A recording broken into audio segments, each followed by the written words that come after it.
Hey!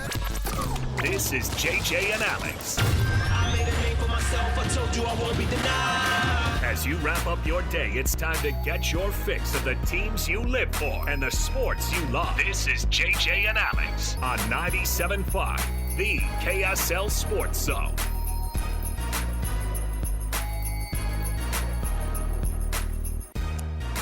What's going on, everybody? Thanks for being with us on the program. Alex, Kirry, Jeremiah, Jensen. It is JJ and Alex with you on your afternoon, whatever it is you do. I'm not going to get involved in it. Wherever you listen to this thing, man, that's your business, dude.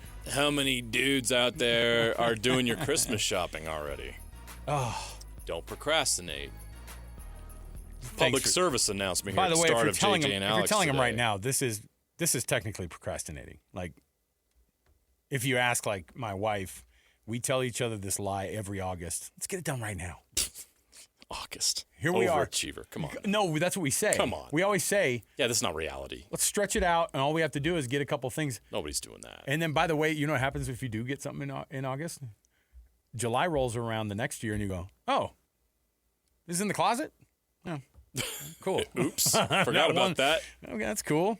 You want a foot massager, sweetie? Things got crazy in the fall, and I kind of forgot we bought that. So procrastinate all you want, but just make sure it gets done. And there's a lot of frantic looks on people's faces at Costco these days, and that's okay. That's part of the deal. Welcome to the program. Like I said, wherever you're listening from, 97.5, the KSL Sports Zone, of course, 1280 on the AM. You get yourself the podcast that you can listen to as well. You can stream it. Go to KSLSports.com, download the KSL Sports app, or watch us on YouTube live on the KSL Sports page. Why not? Easy to get to. All right, let's kick things off here. I want to do this thing. I got to get right into the cut here because I've been doing this thing where I bring up something else and then I make you take a left turn afterward. It's like there's this other thing that's in my craw, but anyway, let's just get right to the cut so I can stay on task because I was told I need to stay more on task by my wife. I gotta stop not focusing. So let's get to the cut right here. Let's do it. It's time for the biggest story of the day. This is what made the cut with JJ and Alex on 97.5, the KSL Sports Zone. Trajan Wealth brings you this portion of the program, TRAJANwealth.com. Trajan Wealth for all your trusted local needs in retirement.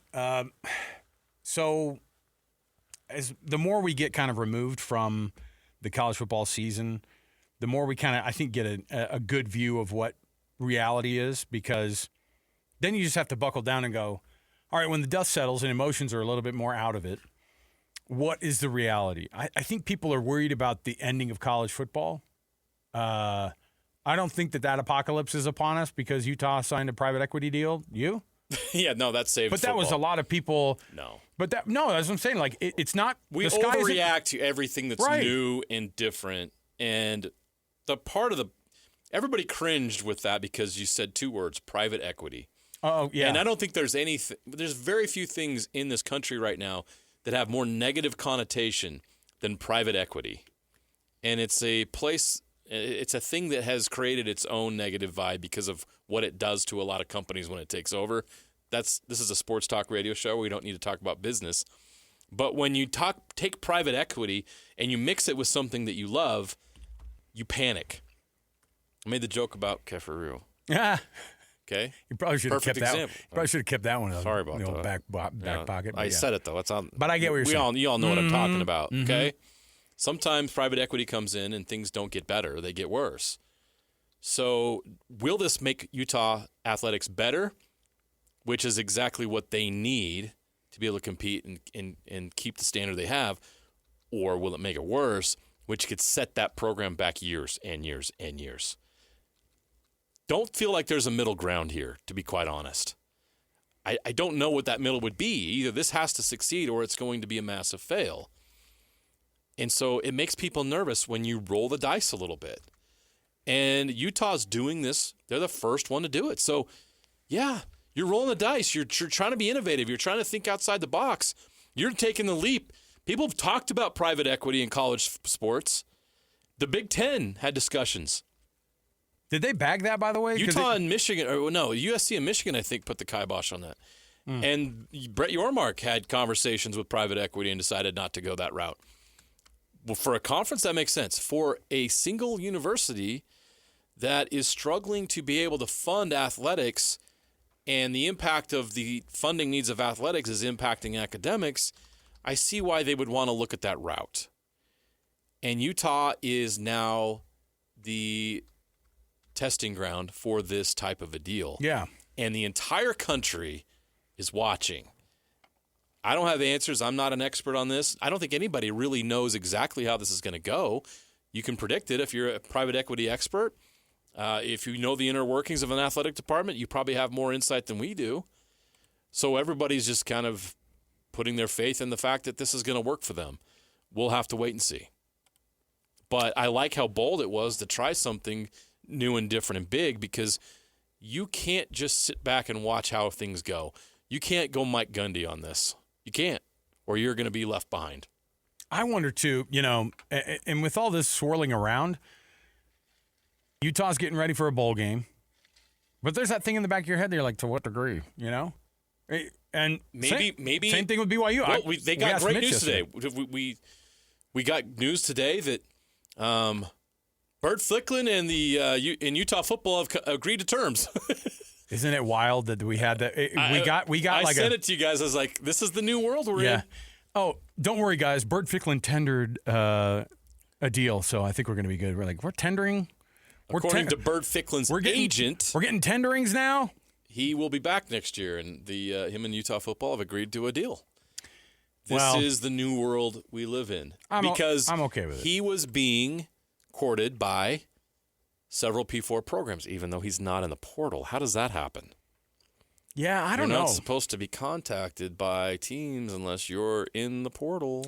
Yeah, and part of the thing that I look at is, and again, players in the portal, going into the portal for the sake of trying to incite some fear in their team's program, that's an interesting move, right? Like, he entered the transfer portal? Or they just want to shop themselves around for the best deal, and we all. So there's some version of that, somewhere we want to get paid. Yeah, this is the holding out part, though, right? Like, where guys hold out now, and then they go, talk to my agent.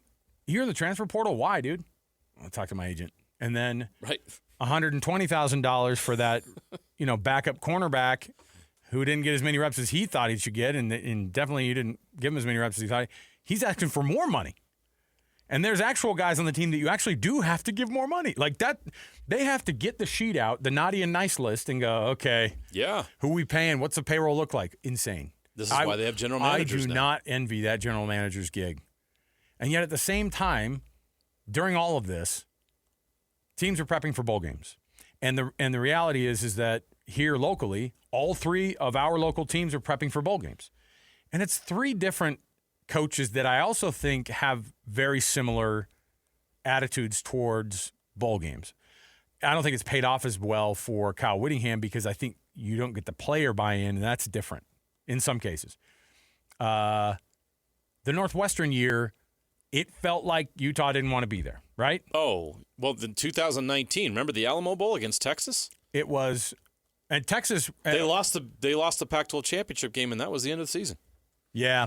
And it was devastating. That was a really good Utah team, and it was an inferior Texas team. It was a bad Texas team. No, it wasn't. Yeah, it was Ellinger kind of was their quarterback. They weren't what they are right now. It was pre-Sarkisian. So I think that all of these bowl games, I'm interested to see how these coaches prepare. I can't believe we still haven't heard anything from Kyle Whittingham about the bowl preparations. Right? I can't believe we haven't got anything from Utah. Right? I think there's a reason for that. Look, I think something's coming. So there's an actual announcement? I think it's coming. You can do that. That's what I'm not reporting. I just said I think it's coming. No. I like you. You have to do that. You're right. You can. There's been a lot of silence, right? So why is that? How about on Monday, you roll out a couple players that you know for sure are going to be playing in that bowl game. You roll out Kyle Whittingham, and you know what he does? Hey, before we get started, I know there's going to be a ton of interest in what the future looks like for me. I'm keeping all that away from this press conference because I'm going to do the bowl preparation stuff. And there is going to be decisions made, and we'll keep you on top of that. But for today, we're doing the bowl game. Questions? Is that wrong? Is that no? That's not a bad way to handle it, right? If that's how you want to play it, Hire because me. a Hire me. decision has been made. Hire me as the next SID at Utah. Like, just roll. A decision has been made. Yeah. How they roll it out and when is what's up in the air. It's kind of weird. And if you're Utah, is it best to do it after the bowl game, or with recruiting going on and things? Do you want to get it done now? If Kyle's staying, is there an urgency? Probably not. If he isn't staying and somebody else is coaching the bowl game, maybe there is an urgency or whatever the transition might be. I'm just throwing out hypotheticals here. I don't know what the situation is. Then what the decision is impacts when you deliver the message, which is why we haven't heard anything about the bowl game yet, probably. I think it does make the bowl game seem even more like the top story is not going to be in the next few weeks. No. Whenever that's going to be, the top story is not going to be how is Utah doing in their preparations for the Las Vegas Bowl, or how did the Las Vegas Bowl go for Utah? No. And that might be a problem. If you're thinking about, if there's a team I think that's out there, and I'm not trying to saddle them with, they're probably not going to be ready for this game. What I'm saying is that the distractions are the biggest at Utah right now, by far. And BYU could make an argument for BYU fans that they could have a different concern. They have is the buy-in there. We talked about it with Mitch yesterday. Yeah. And he's like, I'm really interested to see what the vibe is around practice because I don't know how that thing's going to go. Now let's go into the vacuum of what the rest of the year looked like and assume, despite the fact we don't know how these guys are going to show up to these games, how this Utah versus Nebraska game goes. On paper, speaking of teams that have massive problems, because I'm not talking about whether or not Nebraska is excited to play in that game or not. They will literally probably have a third of their team out the door. Right. They're going to have a lot of people leave. And their quarterback is definitely on the outs. Wow. And he's overrated. I mean, he's not that good. It hasn't gone well. So, and listen, all this Byrd Ficklin talk, by the way, only good for him in this bowl game. Right? Oh, yeah. Oh, terms of a deal have been made, and he's coming back to Utah. Guess what? Game one that he can prove himself is on December 31st. We don't have to wait till next September. That's kind of fun, right? It very much so you have a new contract in your back pocket.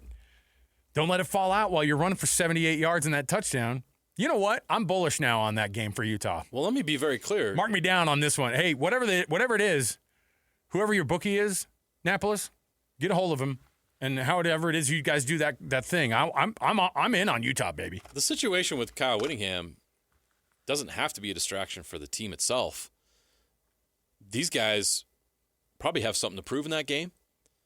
They did not end the season defensively the way that I think they wanted to. And they're playing Nebraska, and they were one of the teams that was barely out of the playoff. If your NFL guys are playing, I'm talking about Spencer Fano and Caleb Lomu. If your NFL guys are playing and your seniors are playing, then they will absolutely wreck and destroy Nebraska, and it'll be a lot of fun in Vegas for Utah fans. The game itself could be a lot of fun for Utah. I don't see any way that that's an interesting game outside of that. I think it's going to be a blowout. I think a lot of people see it as a blowout. Vegas certainly does. 14 is the spread, by the way. Okay, that's pretty big. That's significant. That's huge for a bowl game. And what that is, too, is it's also it's bad pairing, right? I mean, that's what it comes down to because Utah and Nebraska, you know what I mean? I think BYU looks at it and goes, well, at least they're playing another ranked opponent that for a good chunk of the season. Yeah, but it's a boring opponent. It is, but for a good chunk of the season. Notre Dame, Georgia Tech. But you know what I mean? Don't mess around. For it's sure, kind of a downer. How does BYU respond to? We were going to play Notre Dame, right? But now we got to play these guys. Yeah. Oh boy, I hope they tweet that out. Who are these guys? Yeah. You know how people look at Georgia Tech right now? Same way you look at the academies. Yeah, a little bit. Fair? Yeah, I mean, they're trying to beat that reputation. It's because of the kind of offense that they ran forever. They're trying to beat that reputation that's not who they are and how they are. Haynes King is better at being an actual quarterback 100%. than the others who have previously done it, but he is still more on that side. It's tough to move on from years of doing things like your service academy and proving that you're now a Power 4 program that's dynamic and fun to watch. And I think that they're still trying to beat that perception. And they could do it with a win over BYU. I think it would, winning on the stage like this. And the Pop-Tarts Bowl is going to be a big stage. People are interested and intrigued by the Pop-Tarts Bowl, all the weird, funny things that go on with it. Plus, it is a good matchup. It is a top 25 matchup.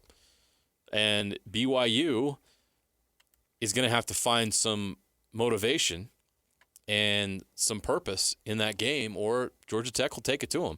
Because I think it's Georgia Tech's the one that has the thing to prove in that game. What more does BYU have to prove? Yeah, What's the motivation for the Cougars in this game other than just wanting to keep this program rolling? I think there's something significant to a 12-win season, though. 12-2 is historic for that program. Mitch got on and said exactly, I think, what a lot of people already feel, that this feels like probably the third best season in BYU's history. And I don't know if that necessarily means that this is the third best team. I don't know. I don't know if it's the third best team or not. I will say what they did this season was I don't think it's the third best team. I do think it is the third best season. What they accomplished and how close they were to doing something they've never done before. That's what it is. Yeah. Well put, because I don't feel great about saying, man, this is stacked full of, the 1983 BYU had Steve Young and Todd Shell and a long list of guys that end up in the NFL. There's a bunch of NFL guys on this team too, but it's different. 2001 BYU. You know what I mean? I could go on and on about 2006 BYU, 2009 BYU. The team, the players on those teams were a high level. This team, though, what they accomplished and what they did, as opposed to what they were supposed to do, and the level at which they did it on the biggest stage of Power 4 football, you're looking at 84 and 96, probably the only seasons that top it. And I don't know. I mean, this is just off the top of my head for how many 12-win seasons BYU's had. Any guesses? 2. Am I correct? 96 and 2001. 96 was how many? They ended up 14, 14 right? and 14 and 1. That was crazy. They got so many games. So 14 and 1. Bronco Mendenhall, by the way, you forget, but he had 3 11-win seasons. Right. Never got to 12, though. Croton, of course, gets to 12. Thanks, Lavelle. With Lavelle's players. So 2001, correct. 96, correct. And there's a third. They got to 12 wins. Oh, you've got it. Oh no, sorry. The national championship year, of course. That was going without saying. But there's another, and I guarantee it's on the tip of your tongue. A 12-win season. 12 and 1. A 12 and 1 BYU. Was it 81 or 79?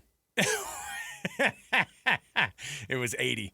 Oh. Why would you do that to yourself? Didn't they end up going to Japan and playing UNLV or something that year? No, why did they get the extra game? The 80 Holiday Bowl was the comeback, wasn't it? Yeah, it's the Miracle Game. Yeah. Yeah, so How did they get to 13 games in 1980? They probably had to do something extra. Although they have a handful of those in a row, they went 13. Either way, this would be... That was a glorious era. This would be only out of all of BYU's history of football in the 100 years plus that they've been playing, because the records go back to 1922, I guess. This would be only the 5th 12-win season of all time. Wow. Kalani had an 11-win season. They're not talking about this like that. You don't think they'd be talking about like a 12-win season like it would be something that they really want in that locker room. But I think 12 feels even more impressive than last year, which was very impressive. And they were a little bit better this year, right? I would agree with that. So show me the extra win on top of that. They had a better conference record this year. They had a better regular season record this year. Winning this bowl game, I think, means a lot in the sense that this thing is going to be something these guys are going to show up for. I think they're going to show up for it. Now, Utah State, the question mark on that is you're not going to doubt preparation by Bronco Mendenhall, are you? No. He's going to be ready. How many of his guys are going to be ready in the sense that December is transfer portal time? I think that this team is locked and loaded and ready to go. You think they'll stick around? I think that they've got – it was a great group this year. They came together. It wasn't we just didn't know a lot about it, but they had a great season, and the vibe felt really good. I have not heard of any news of any guys in the portal. I'm not hearing of Bryson Barnes sitting out. You know what I mean? Yeah. So, I mean, Bryson Barnes played at Utah when he was in the portal. That dude's playing.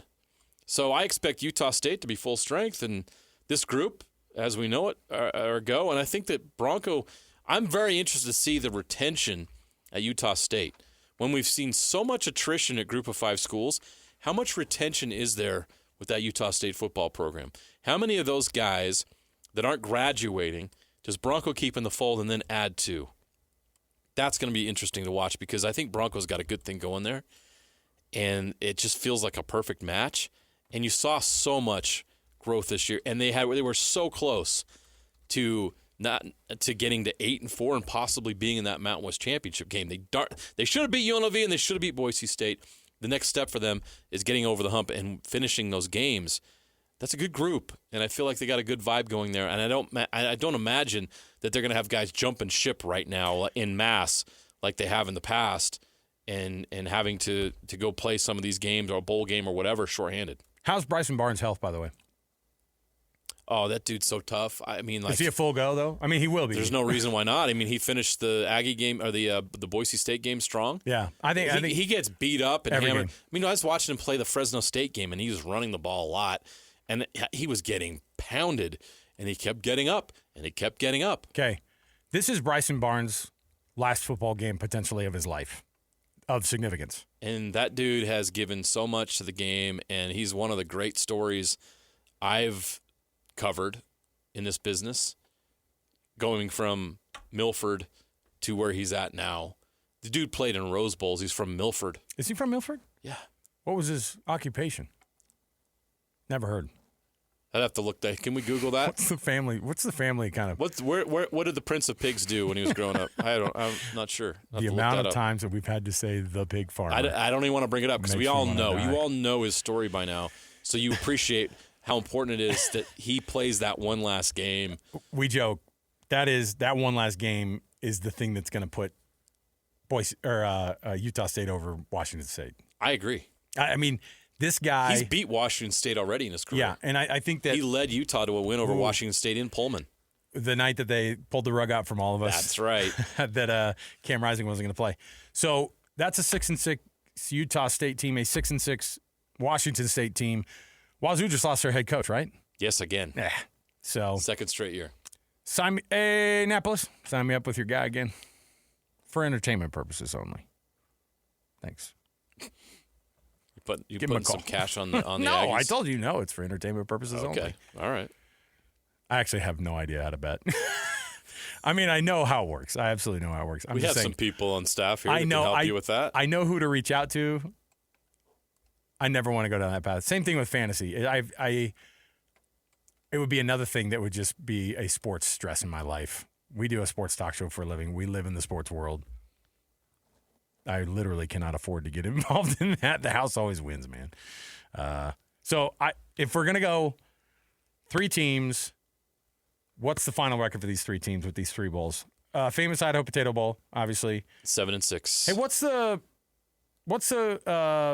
who's the sponsor of the Vegas Bowl? I have no idea. It's not Royal Purple. I know that. Okay, get the sponsors right. I don't want to get in trouble. Are you serious? It's SRS Distribution. Of course. And right? then of course the Pop-Tarts Bowl. That is the it's its own named album, right? It's like when the band has that album that's just their name. That's the Pop-Tarts Bowl. Okay? Like the Weezer Blue album. Yeah. Like you know. You know what it is. All right, so here's what we're going to do.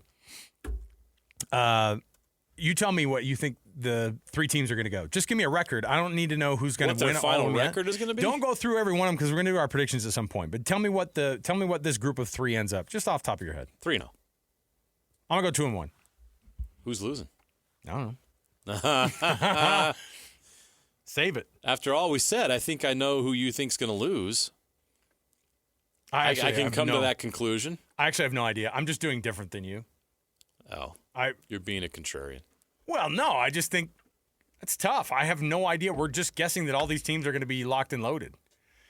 And there's a reason that you should hate on every one of these other teams, by the way, that the only other team that I think is going to show up and have their laces all the way tight on the shoes is Georgia Tech.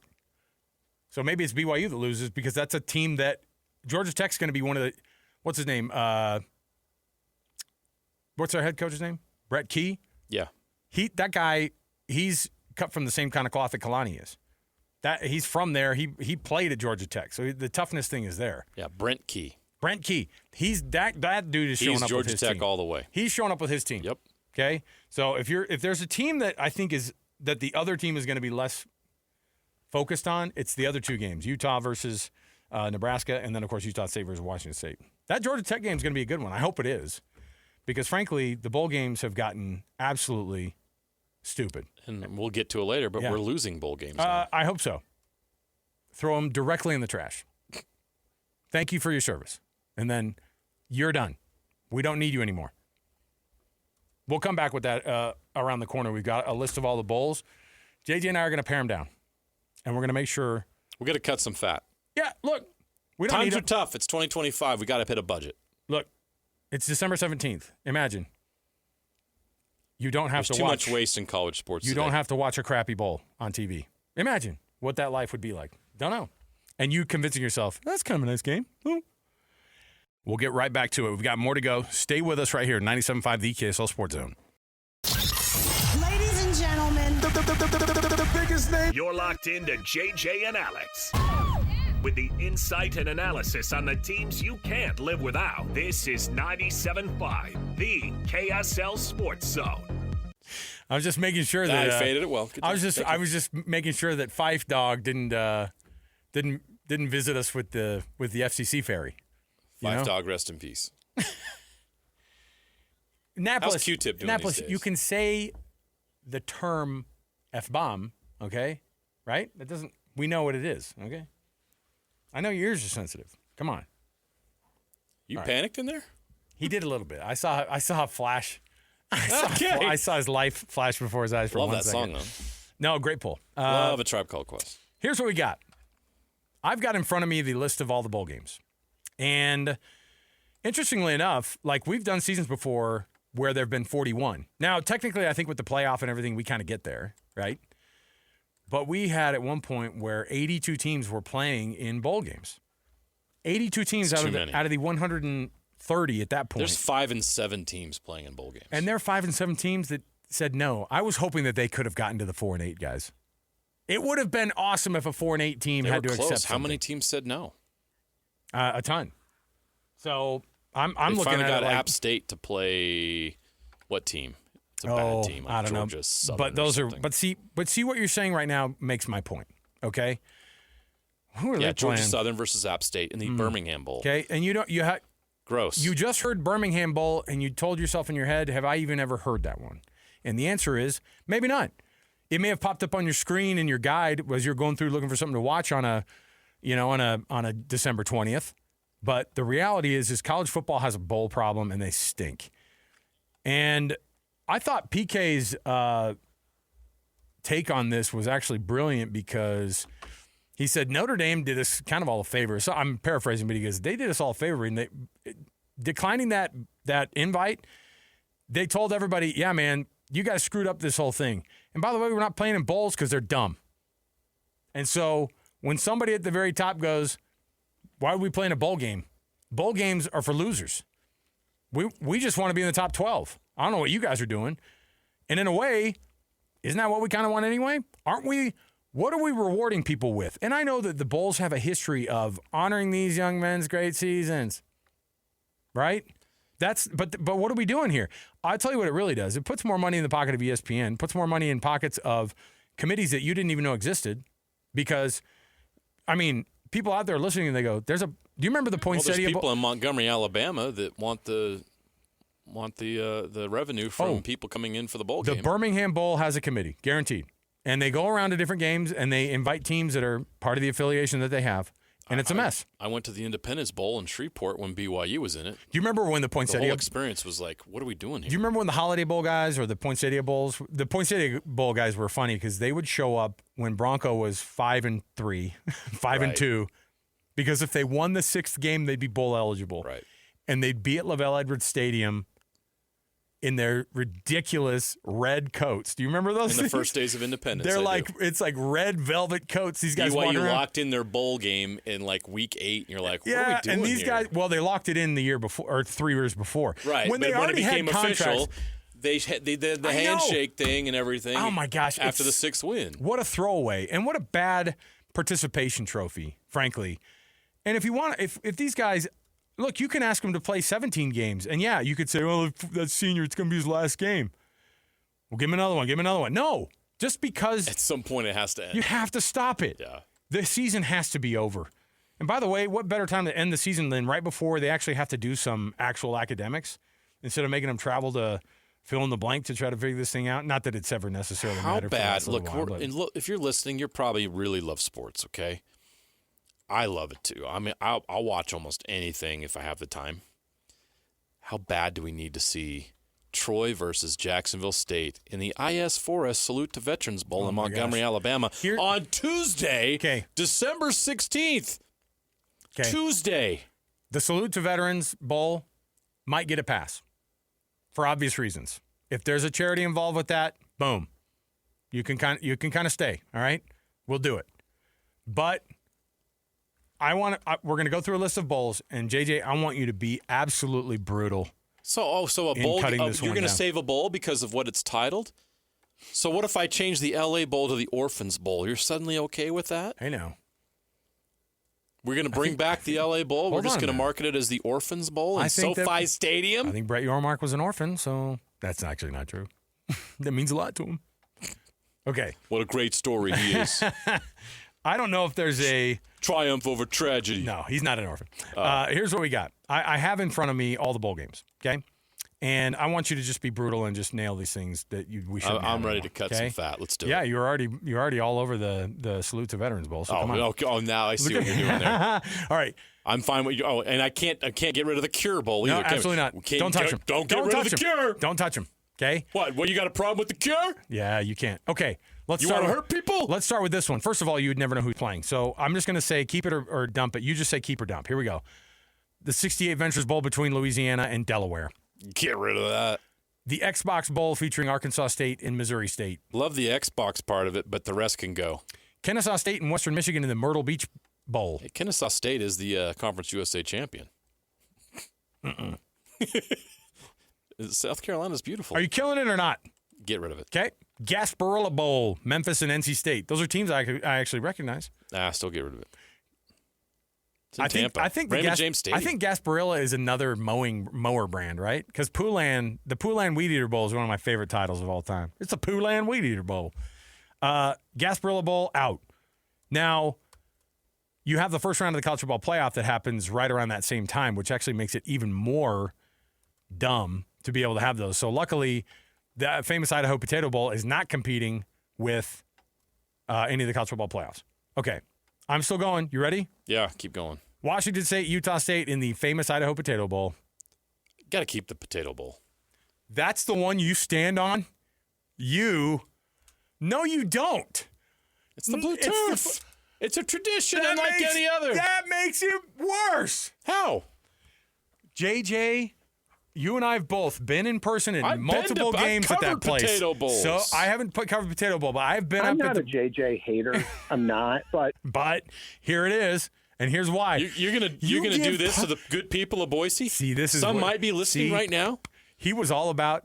It is 2025. They might be on the app. Get rid of the Cure Bowl. Get rid of the Salute to Veterans Bowl. I don't know. I have pause on the Idaho Potato Bowl. Keep it. Get out of here. I'm cutting it. I love potatoes. I'm using my veto power on that. I love potatoes. They dump fries on the coach that wins. Okay. Keep it. The Boca Raton Bowl. Boca what? Boca Raton Bowl. Sounds like we should retire that bowl. Okay. Get it? The New Orleans Bowl, Western Kentucky, Southern Miss. I think you have to be a directional school to be in this bowl. Anybody would love to find an excuse to go to New Orleans. That's not one of them. Get rid of it. Too many bowls in Texas. There's already a Sugar Bowl in New Orleans. What are we doing? Too many bowls in Texas, incluting this one, the Frisco Bowl, UNLV, Iowa, or Ohio. Frisco. Can you tell me where Frisco is if you don't know Dallas very well? That's like Utah starting a bowl and like having like the Sandy Bowl. Yeah, well, that's the thing is it used to be nothing. I mean, it was right. It would be it's more a suburb. You know what? It would actually be more like we got a bowl named after a suburb in Dallas. Sandy's a good in pull. the Metroplex. Sandy's a good pull. The Sandy Bowl? Yeah. Be amazing. I'm sorry. No offense to Sandy, but some lady. We don't need a bowl game in Sandy, Utah. Your Aunt Sandy shows up with her. Did they try to do that once? I don't know. Hawaii Bowl, Cal versus Hawaii. It's Hawaii. You can't get rid of that one. So the other thing about that is like you guys can have it over there. The thing that sucks about the Hawaii Bowl is the December 24th time frame. I feel bad for those kids. Now, I know they're in Hawaii, but most of their families aren't Is making it it on out Christmas Eve this year or Christmas Day? Christmas Eve. We've done the Christmas Day thing. It's on the 24th. Okay. Yeah. The Game Above Sports Bowl. Central Michigan and Northwestern. Never heard of it. Get rid of it. Okay. The Rate Bowl. It used to be guaranteed rate, right? Now it's just rate. They can't guarantee it anymore. Sponsor is. I have no idea. There's no tradition. There's nothing with that. Get New rid Mexico of it. and Minnesota is in this one. All right. First Responder Bowl. Ooh, I dare you. Oh, see, here we go again. JJ hates their I first dare you. responders. He pauses on He hates fries. first responders. He hates veterans. He hates cures to diseases. It's gonna get worse I gotta for get you, rid brother. of it. I gotta cut it. Fine. How about the Military Bowl? Military Bowl, Pitt and East Carolina. That's actually a decent matchup right there. It is not. Keep one of That's not interesting at all. Okay, moving on. Get rid. Cut it. All right. Pinstripe Bowl, played at Yankee Stadium. Stupid. No, I don't want to hear that. I don't even care what the teams are. Why are we having bowl games in baseball stadiums? Get rid. This is the first one that I actually thought to myself. I covered a bowl game in a baseball stadium in San Francisco. Stupid. Get rid of it. Okay. The Fenway Bowl. Guess where it's played? Get rid. UConn Army. Pop-Tarts Bowl. UConn and Army. I know. Gross. Pop-Tarts Bowl. Oh, now that's Georgia you gotta Tech, keep BYU. that. See, they've figured it out. They're innovative. This is what we want in a bowl game. But we want gimmicks. We want silliness. We Right. want entertainment. Entertain me. Okay. Give me a reason to want to see this thing. Arizona- other than bad teams playing football. The Arizona in the middle Bowl. of the week. So we'll keep Pop-Tarts. Arizona Bowl. Arizona Bowl. Did they get rid of the Barstool guys? There is no sponsor to it. Yes. Okay. Arizona Bowl. Who's playing? Snoop is out. I don't think Bucked Up. Remember, Bucked Up was the LA Bowl last year, Were they? wasn't it? Or is it this year? I don't know. Either way. Arizona Bowl. It's just a state. You want to keep it? Fresno State, Miami, Ohio. That's the caliber of gross. teams you're getting. Out. Okay. Arizona's already I'm got not the Fiesta Bowl. I'm not saying that this particular year. I'm saying States those are don't need multiple bowls. Yeah. What You're about- getting greedy. What about the New Mexico Bowl? So you stand on the same principle? It sucks. I've done it. I've covered it multiple They times. get that rid nice of it. piece of pottery for the trophy. Rid. Okay. The trophy sucks. Okay. Gator Bowl, Missouri, Virginia. A lot of history there. Yes. Keep it. Don't walk away from it. Now, the Texas Bowl is interesting. It's How many gained- bowls? Again, Texas, we've killed a lot of them, the ones if it's that you've not the Cotton thrown them out. Bowl, get rid. The Texas Bowl is LSU and Houston at NRG Stadium. It's in an NFL stadium. Don't care. All right. Get rid. Wow. This guy is like that. Houston doesn't need a bowl game. He's just killing them all off. Birmingham Bowl, Georgia Southern, App State. What's the record of those teams? Not good. Get rid of it. Okay. Independence Bowl. I've done that personally. I have Got a lot of PTSD history. from that. Get rid. Oh, you don't like it because it was too cold down there. It was brutal. Music City Bowl, Tennessee, Illinois. Hans calls this game, don't kill it. Nashville's nice, but Nashville's nice. Tennessee, Illinois. I think the matchups are getting better. Keep Okay. it. Keep it. Alamo Bowl. You're gonna. I'm standing on Texas. The Alamo Bowl is really good. It's got tradition. Let's Okay. go. Keep it. Recognizable ones. Yep. Sun Bowl. Yeah. Tony the Tiger. Citrus Bowl. Citrus Bowl. Yeah. Keep it. Vegas Bowl. Keep it. Vegas is perfect for a bowl game. There you Keep go. it. And then the rest are And then the obvious after New ones. Year's Yeah, and no one cares. Yeah, you want yeah. Well, Duke's Mayo's on there. Keep Duke's Mayo. Mayo, dump Mayo on All the right, coach. Give me a gimmick and I'm in. I think we worked it out. We Dump kept, fries on the coach, dump Mayo on the coach. We kept 11. Smack him around a little bit. I don't know. Like, give me a kept reason 11. to want to care. We kept 11. This was to keep some bowls. We kept 11, which means 22. And now they need more. Outside of the playoff are going to get in. And make sure all the SEC teams are in them. Let's go. All right.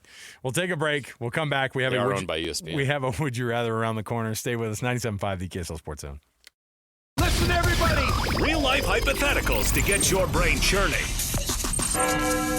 As JJ and Alex ask, would you rather?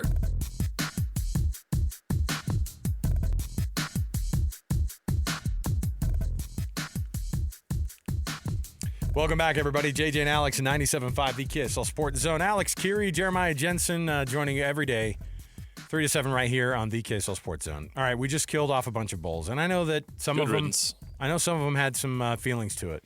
Did you say you'd keep the Holiday Bowl though? Yeah. Okay, so There's 12. a lot of tradition there. 12 bowls, which means 24 teams that are not in the playoff. So you've got the playoff, which is 12, and then the 24. I'm comfortable with 36 teams in. That feels good. It seems like a good round number. Feels good. And you don't just the hand top it out third, to everybody. Like it needs to be earned. It needs to be special. That sounds like more like the top quarter. Like that way you get top matchups. You're not getting 10-2 Utah versus 7-5 Nebraska. Yeah. You're going to get the best teams that didn't make the college football playoff in a lot of those bowls that aren't part of the playoff. Okay, so We solved the world problem today. Would you have rather played in like a mid-90s Orange Bowl? Okay? Mid-90s Orange Bowl. Man, like Nebraska, Miami. Picture it in your mind how you will, but Oklahoma, Florida State. I think people can picture a lot of different jerseys in that building. So mid-90s, the Orange Bowl. Or like a 19 – let's go with a mid-90s Rose Bowl. So you're talking Would you rather play in the Orange Bowl or the Rose Bowl in the height of bowl games when national titles were on the line in those bowl games? Yes. The granddaddy of them all. You think? The Rose Bowl. Typically, the Rose Bowl has... It was rarely the national championship. Right, and it typically has a little bit of a... It doesn't have as much on the line. In those eras, it didn't have as much on the line, I don't think. I think Michigan won the national championship in maybe 97 when that happened, but, well, either way. But I just thought about it, and I was like, weren't they playing Washington State? Was that the right year? Oh, maybe. The Ryan Leaf year, yeah. Yeah. 98, but 97. Yeah. Interesting. So you're going to go with the Rose Bowl. I would, too. I have too much of a draw to that, but the Orange Bowl had the best football games during those 90s. Those were good games, man. Oh, man, yeah. Like, I got a list in front of me right now. Like, yeah, they were impressive. All right, we got to get out to the break here to get to Bear Tourigny in just a moment. We'll get right back to it. We've got more to go. Stay with us right here, 97.5 The KSL Sports Zone. Your exclusive radio home of the Utah Mammoth is right here on 97.5 The KSL Sports Zone. Now it's time to hear from the head coach of the Mammoth, André Tourigny.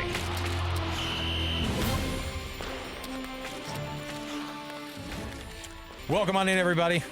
JJ and Alex, 97.5 The KSL Sports Zone. And, of course, every week we're honored to be able to have the head coach of the Utah Mammoth on the program here with us, Bear Tourigny, joining us on the program. Bear, how are you, man? Very good. What about you guys? We're good. We're in a warm studio, so that's all that matters. It's the holiday season, Coach. It's the holiday season. Yeah. How do you guys shoehorn in all the break? I mean, it's just the time of year that you have to always work, though, right? No, for us, it never ends. I think we're in the middle of a really tough stretch in terms of schedule, but I think that will help us moving forward. Yeah, heartbreaker last night, Coach, but I thought the team played really well. What did you think about their performance against the defending champs? That's exactly, I think you nailed it. I think the boys play with a lot of heart. They defend with a lot of passion, proud of the way they compete. There's no doubt about it. It's a little bit sour taste in our mouth the way it ends, in the sense of the boys are, like I said, work really hard, but unfortunately they get scored like that in the last minute of play. It's a tough one. In these last few games, it's been kind of interesting because your guys will fight back. They definitely have it all in them. And putting it all together, it just seems like it's every game. And styles are hard for me to understand. You know, I was watching the LA game, and they play a different style, and it's a little bit tougher to do, you know, kind of get you guys set up. And that's tougher for, I think, a guy like me who's watched a bunch of hockey in my life but has zero ability to spot strategy. What do you do when it comes to the strategy side of things? Do you change up the way you guys approach teams every game based off of their particular set of skills or their style they like to play in? Yeah, you made some adjustment, no doubt about it, but you need to be careful to not lose your own identity as well. So it has to be a mix of it. You know what I mean? You cannot change your identity game in, game out, but you need to have tactical adjustments. So it doesn't change who you are, but it has to change a little bit the decision you will make tactically. But we try to stay as consistent as possible. We don't want to have our guys to have to be a different different than what their strength is at, because you cannot, at some point, you cannot be try to be a 31 different version of yourself. You need to be yourself. 80% of the game is who you are. The 20% is, okay, the adjustment you have to make, the strength of your opponent or the weakness of your opponent you try to take advantage of. So there's a balance of it, but it's important for us we don't lose our identity and the hard work and the passion we're playing with. Coach, it's obvious that if Loogan Cooley's out of the lineup, it's going to hurt you guys. He's your leading goal scorer, and he's a tremendous talent. How do you manage that as a coach to try to offset some of that, though? I mean, you got to try to do something, obviously. Or how do guys on the team respond to that? What's the discussion internally about how to overcome that kind of type of a challenge? But when you show up to work every day, you should have a goal in mind is to be the best version of yourself. You should not try to be somebody different. You should be the best version of yourself. If Cooley's in the lineup, or if Cooley's not in the lineup, that should not change who you try to be every day. You want to be the best. I want to be the best version of Bear every day. So that's what I want to be. That's important because at the moment you try to be someone else, or you try to get all of what you're good at to kind of make up for the loss of Loogan Cooley, by example. Okay, now you get out of who you are and you get out of what you're good at, and that's never a good thing. So we try to stay as focused as possible on keeping everybody being the best version of themselves, and that's the way we have to do it. Veggie's kind of returning a little bit more this year to that form that we saw last year, I think, in these last few games. Yep. But how much of that is when you have those games where he's performing well, playing well, and then it ends up in a loss, how do you get with him and make sure you kind of know that he knows that he's taking care of business and trying to back that up with the rest of the guys? Yeah, it's not different than anybody else in our team in the sense of we all compete, we all want to win, and we all care for each other. So I think Veggie, like you said, is in a good stretch. He's playing good hockey. He's a hell of a teammate. So we're all in all together, and I think he's giving us a chance every night right now to win and to compete. I think we're all kind of gutted. Very gutted for Clayton Keller. I lost my father at a young age, and I know what he's going through, and I can't imagine what it's like. How is he doing? Cal is the type of individual who loves to be with his teammate. He really, truly loves his teammate. It's not just something he says for the media or whatever. It's really the way it is. So I had a conversation with him, and that's exactly what he told me. He said, Barry, I'm happy when I'm with the boys. I'm happy when I'm at the restaurant with them, when I'm at the rink with them, when we're in the clinic and we're laughing, or we're in the meeting and we're thinking about hockey and what we can do better, and when we're going on the ice working at his craft. He said, that's my happy place. And he said, if I'm by myself at home, it's tougher because now I'm thinking of my dad and stuff like that. So he is extremely strong, and I think he used his teammate the right way. I think he fueled himself with the right things. Coach, as a head coach, you're trying to win games, and you've got all this adversity you're facing and dealing with on the ice, but then you have something real life like that happens. As a head coach, how do you switch gears a little bit and manage that with a player who's dealing with just an unbelievable amount of grief and pain, and separate the stuff with hockey that's business and help him? Yeah, I think that's the way you just said it perfectly. I think you need to. We try, or I think to be honest, I think we do a really good job at separating here what's his personal and what is business. I mean, we talk about it with the player all the time, saying, hey, I can be mad at you as a player. That is business. There's a job to be done. There's expectation.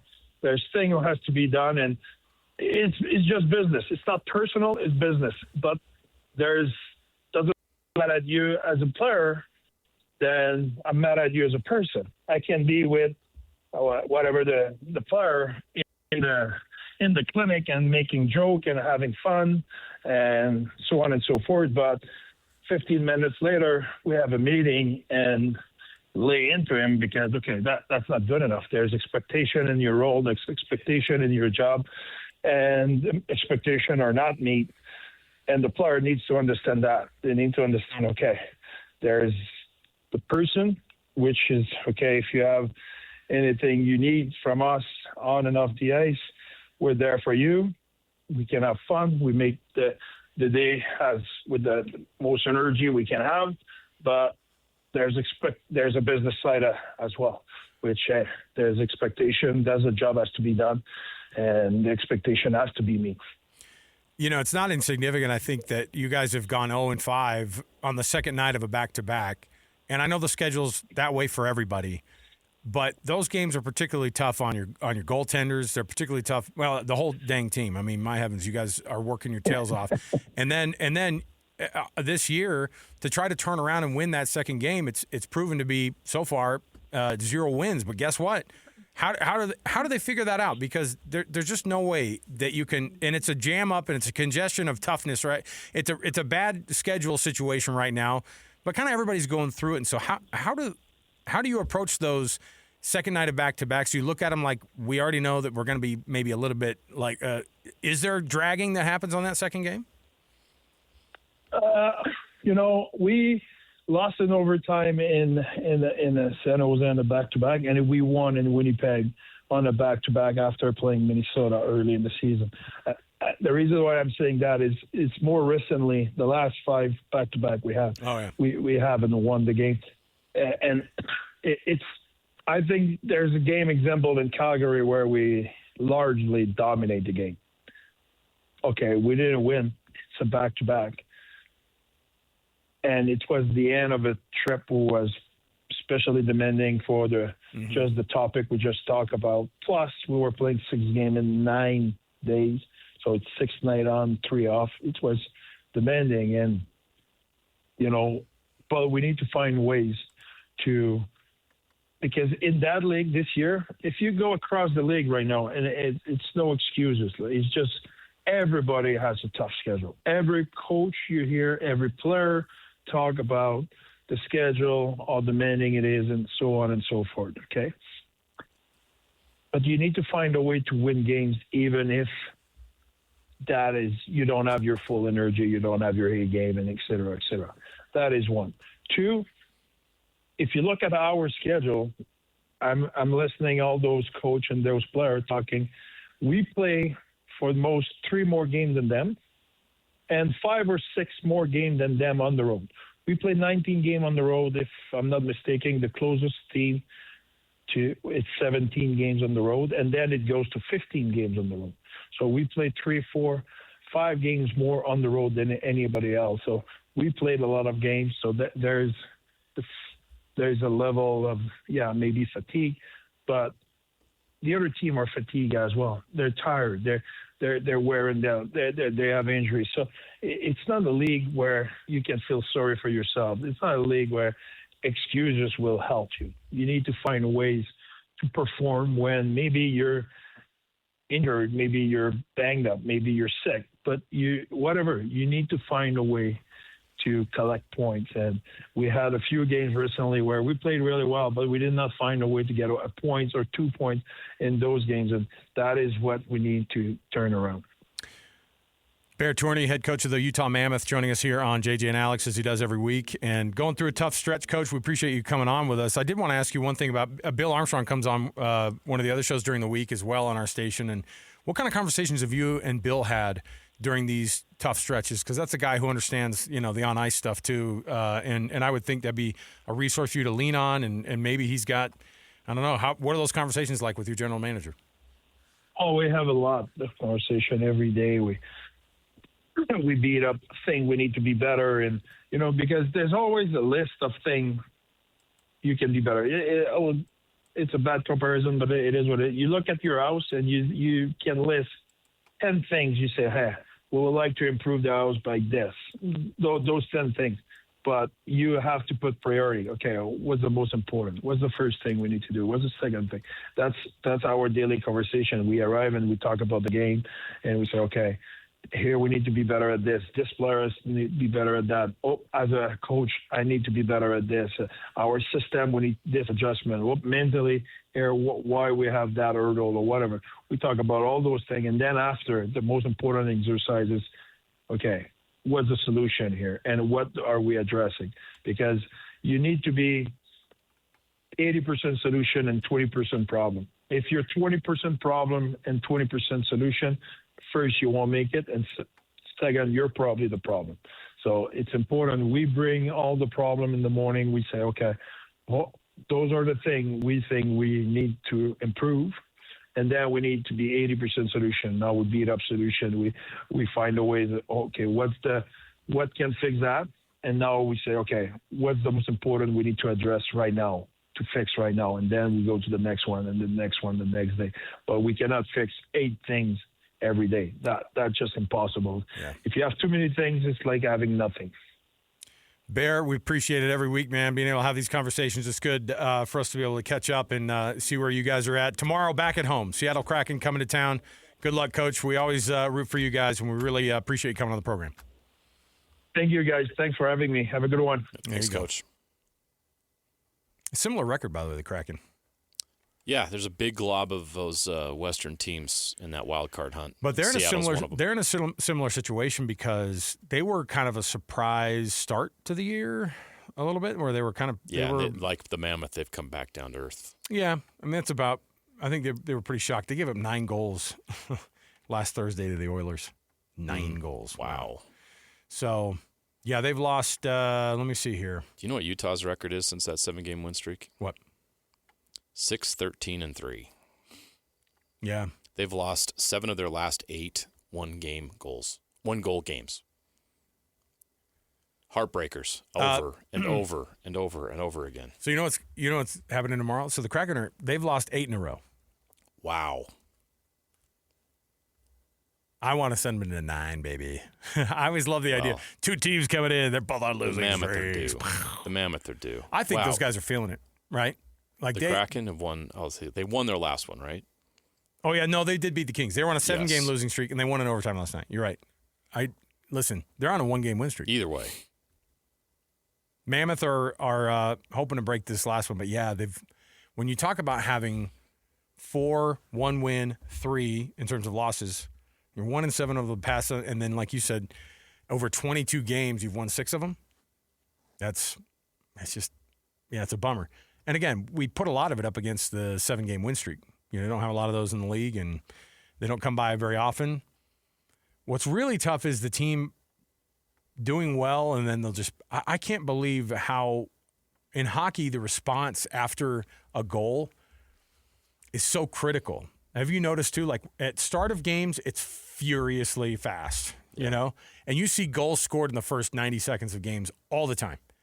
And then – so the same thing at the end of an intermission. How many times have they given up a goal like right when they come back from an intermission, or maybe scored one too?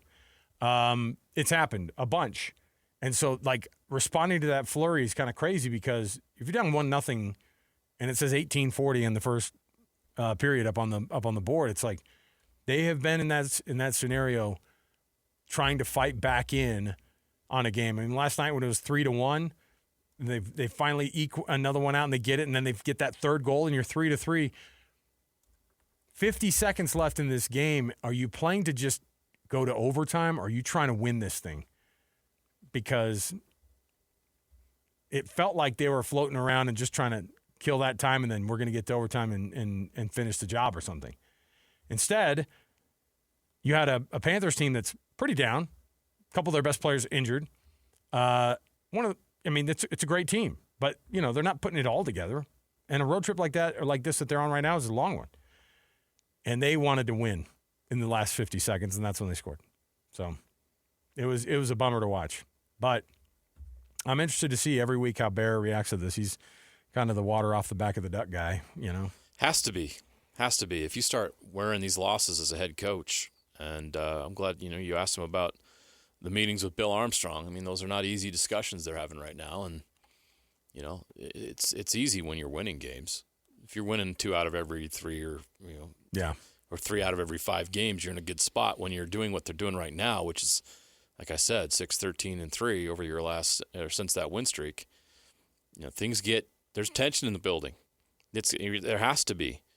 There's a lot at stake, and you got to win games. And this team has Stanley Cup playoff aspirations, and there's a Stanley Cup playoffs or bust mentality in that building in Sandy, and they're not meeting that standard right now.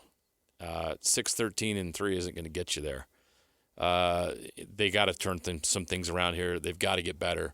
That doesn't mean they're going to win every game. You're going to have nights like you had last night and that's why I asked him, like, you have to acknowledge the great effort last night and how good the team played without Loogan Cooley, and you just came up short.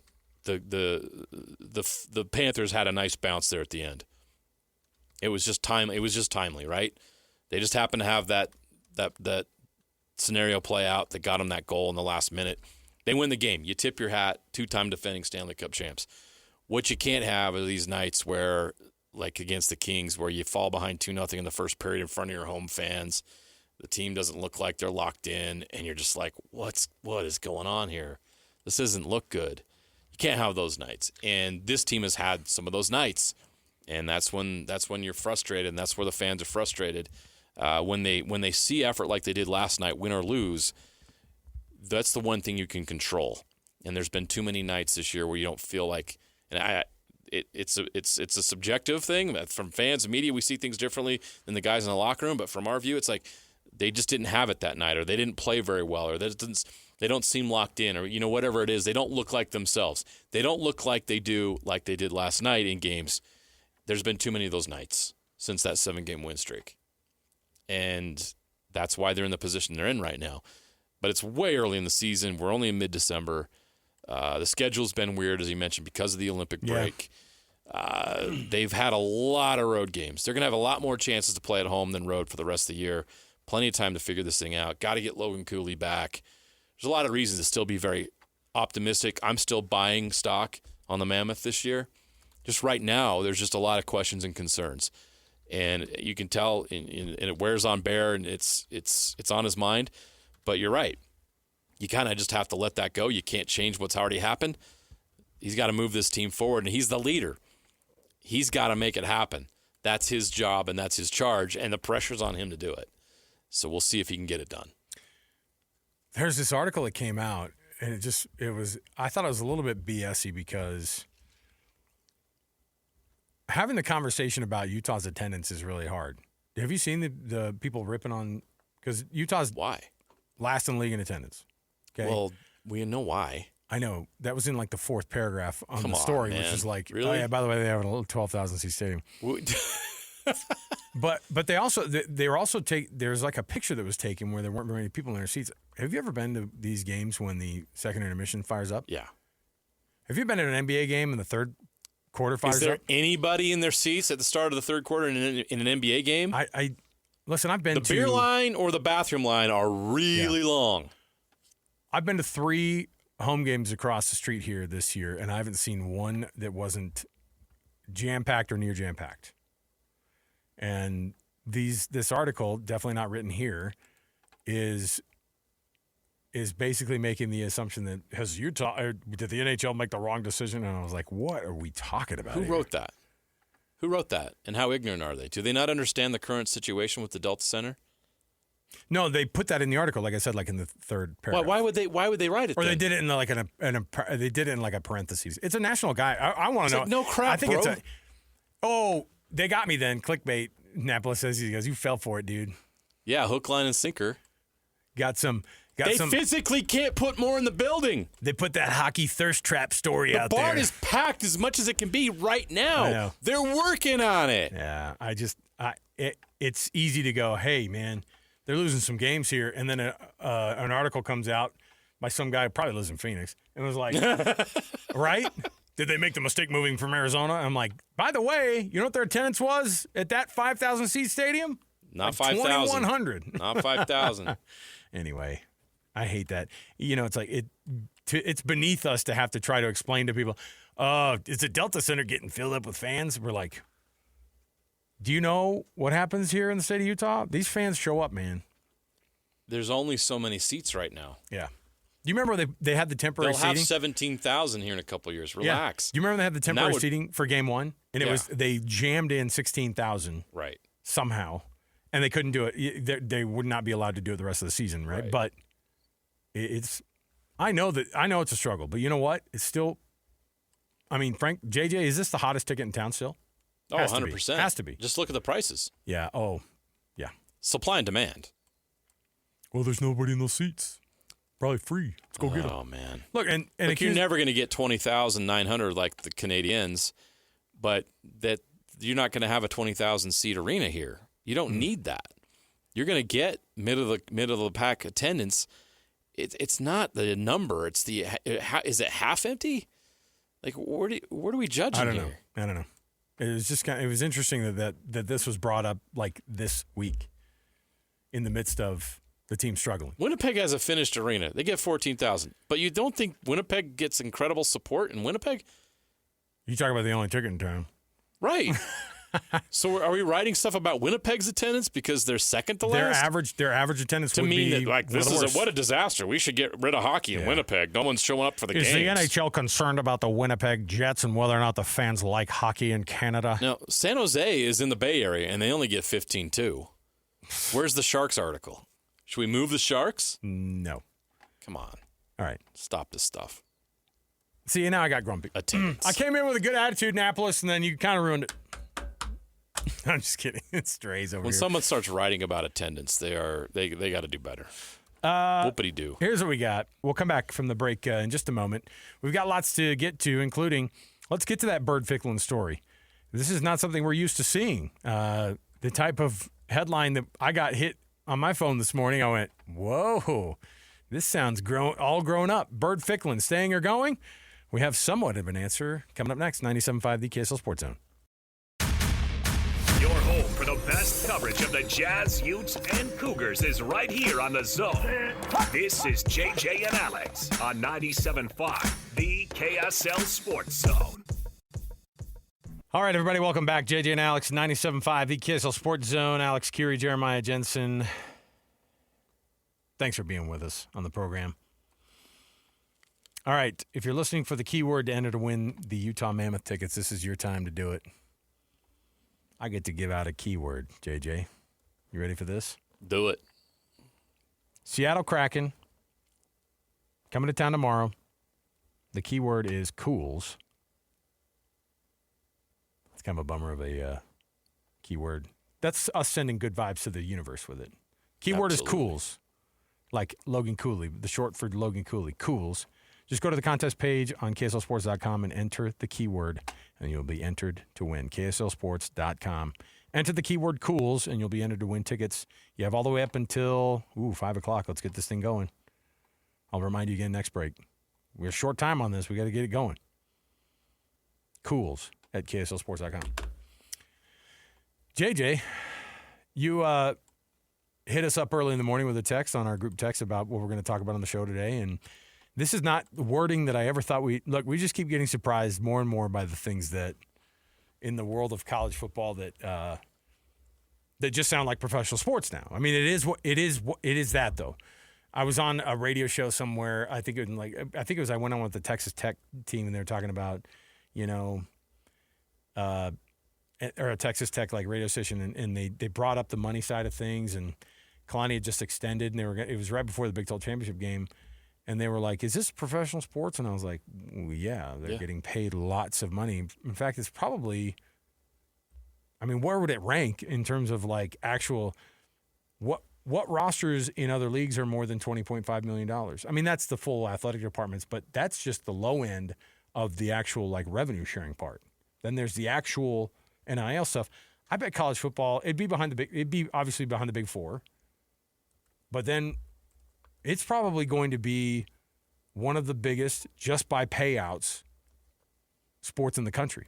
And Byrd Ficklin today, interestingly enough, I just thought it was so funny the way it was worded, JJ. Is like, okay, so Byrd Ficklin, per his agent, True freshman Byrd Ficklin finalizing a deal to return to the team in 2026. What'd you say? Sorry, I didn't hear you. Did you say finalizing a deal? We call them dills here in Through Utah. his agent. A freshman in college has an agent. Through his agent. Terms have been agreed upon, and soon he will put pen to paper. Like, that's what the story is. Byrd Ficklin coming back. Well, now, first of all, the Byrd Ficklin coming back part is huge because we wondered immediately after the end of the season, like, I don't care how good or how best friends Devin Dampier and Byrd Ficklin are. Like, they're competing for NIL money. They're competing for a quarterbacking spot. And I know that Devin Dampier's QB1. The role that Byrd Ficklin is playing is phenomenal right now, right? It's great. Does he want to do that going forward? And the answer is yes. So he wants to actually develop here, according to him and his agent. They want to develop here. They're going to finalize a deal. Now, is that just a one-year deal? Is next year he wants to go somewhere else and develop? I don't know. I don't know what that looks like. If I'm Utah, I go, hey, we'll absolutely make it worth your while. But it's got to be long-term. And how much of a risk is that? A 3-year contract on a going into his sophomore season quarterback who has absolutely Guarantee you it's not a 3-year deal. I know. That's what I'm saying. These things go year by year in college sports right now. And they should, because these guys can go to the transfer portal at the end of every season. Yeah. It's wonderful. It's crazy. It's a lot different than all the other professional sports. They're trying to figure it out. All the other professional sports have sort of already figured it out. So it's a professional sport. Make no mistake about it. Someone's like, well, is it like AAA baseball? I go, no, because they get paid way more than AAA baseball players. Yeah, you have no idea. These guys get paid more than Major League Soccer players. Yes. That's what we're talking about. We're talking about Oakland A's kind of money. You know what I mean? I said Oakland. I can't even say Oakland anymore. No, I know. Sacramento A's. No, they're the LA. They're just the Athletics. Las Vegas. No, well, I don't even know what to call them. They have the lowest. They have them and the Rays typically have the smallest. They usually have the smallest payroll. So. But either way, Byrd Ficklin coming back. Your reaction to that? Because the funny part is all the part about the Byrd Ficklin is agreed on terms. Okay, and it's great. Totally fine, normal. It's just a new world we're in. We're trying to adjust to college players having these stories instead of just pro players. We're just kind of laughing about it. It's great, and this is great for Utah. And the talent is undeniable. The explosiveness, the flair. He's a star. Byrd Ficklin is a star. And every time he touched the ball this year, something dynamic happened. Now, there's still areas where we need to see more. Can he throw the ball consistently? Can he complete 60 to 70% of his passes? If he's this full-time quarterback and he's playing every rep, can he throw the ball downfield?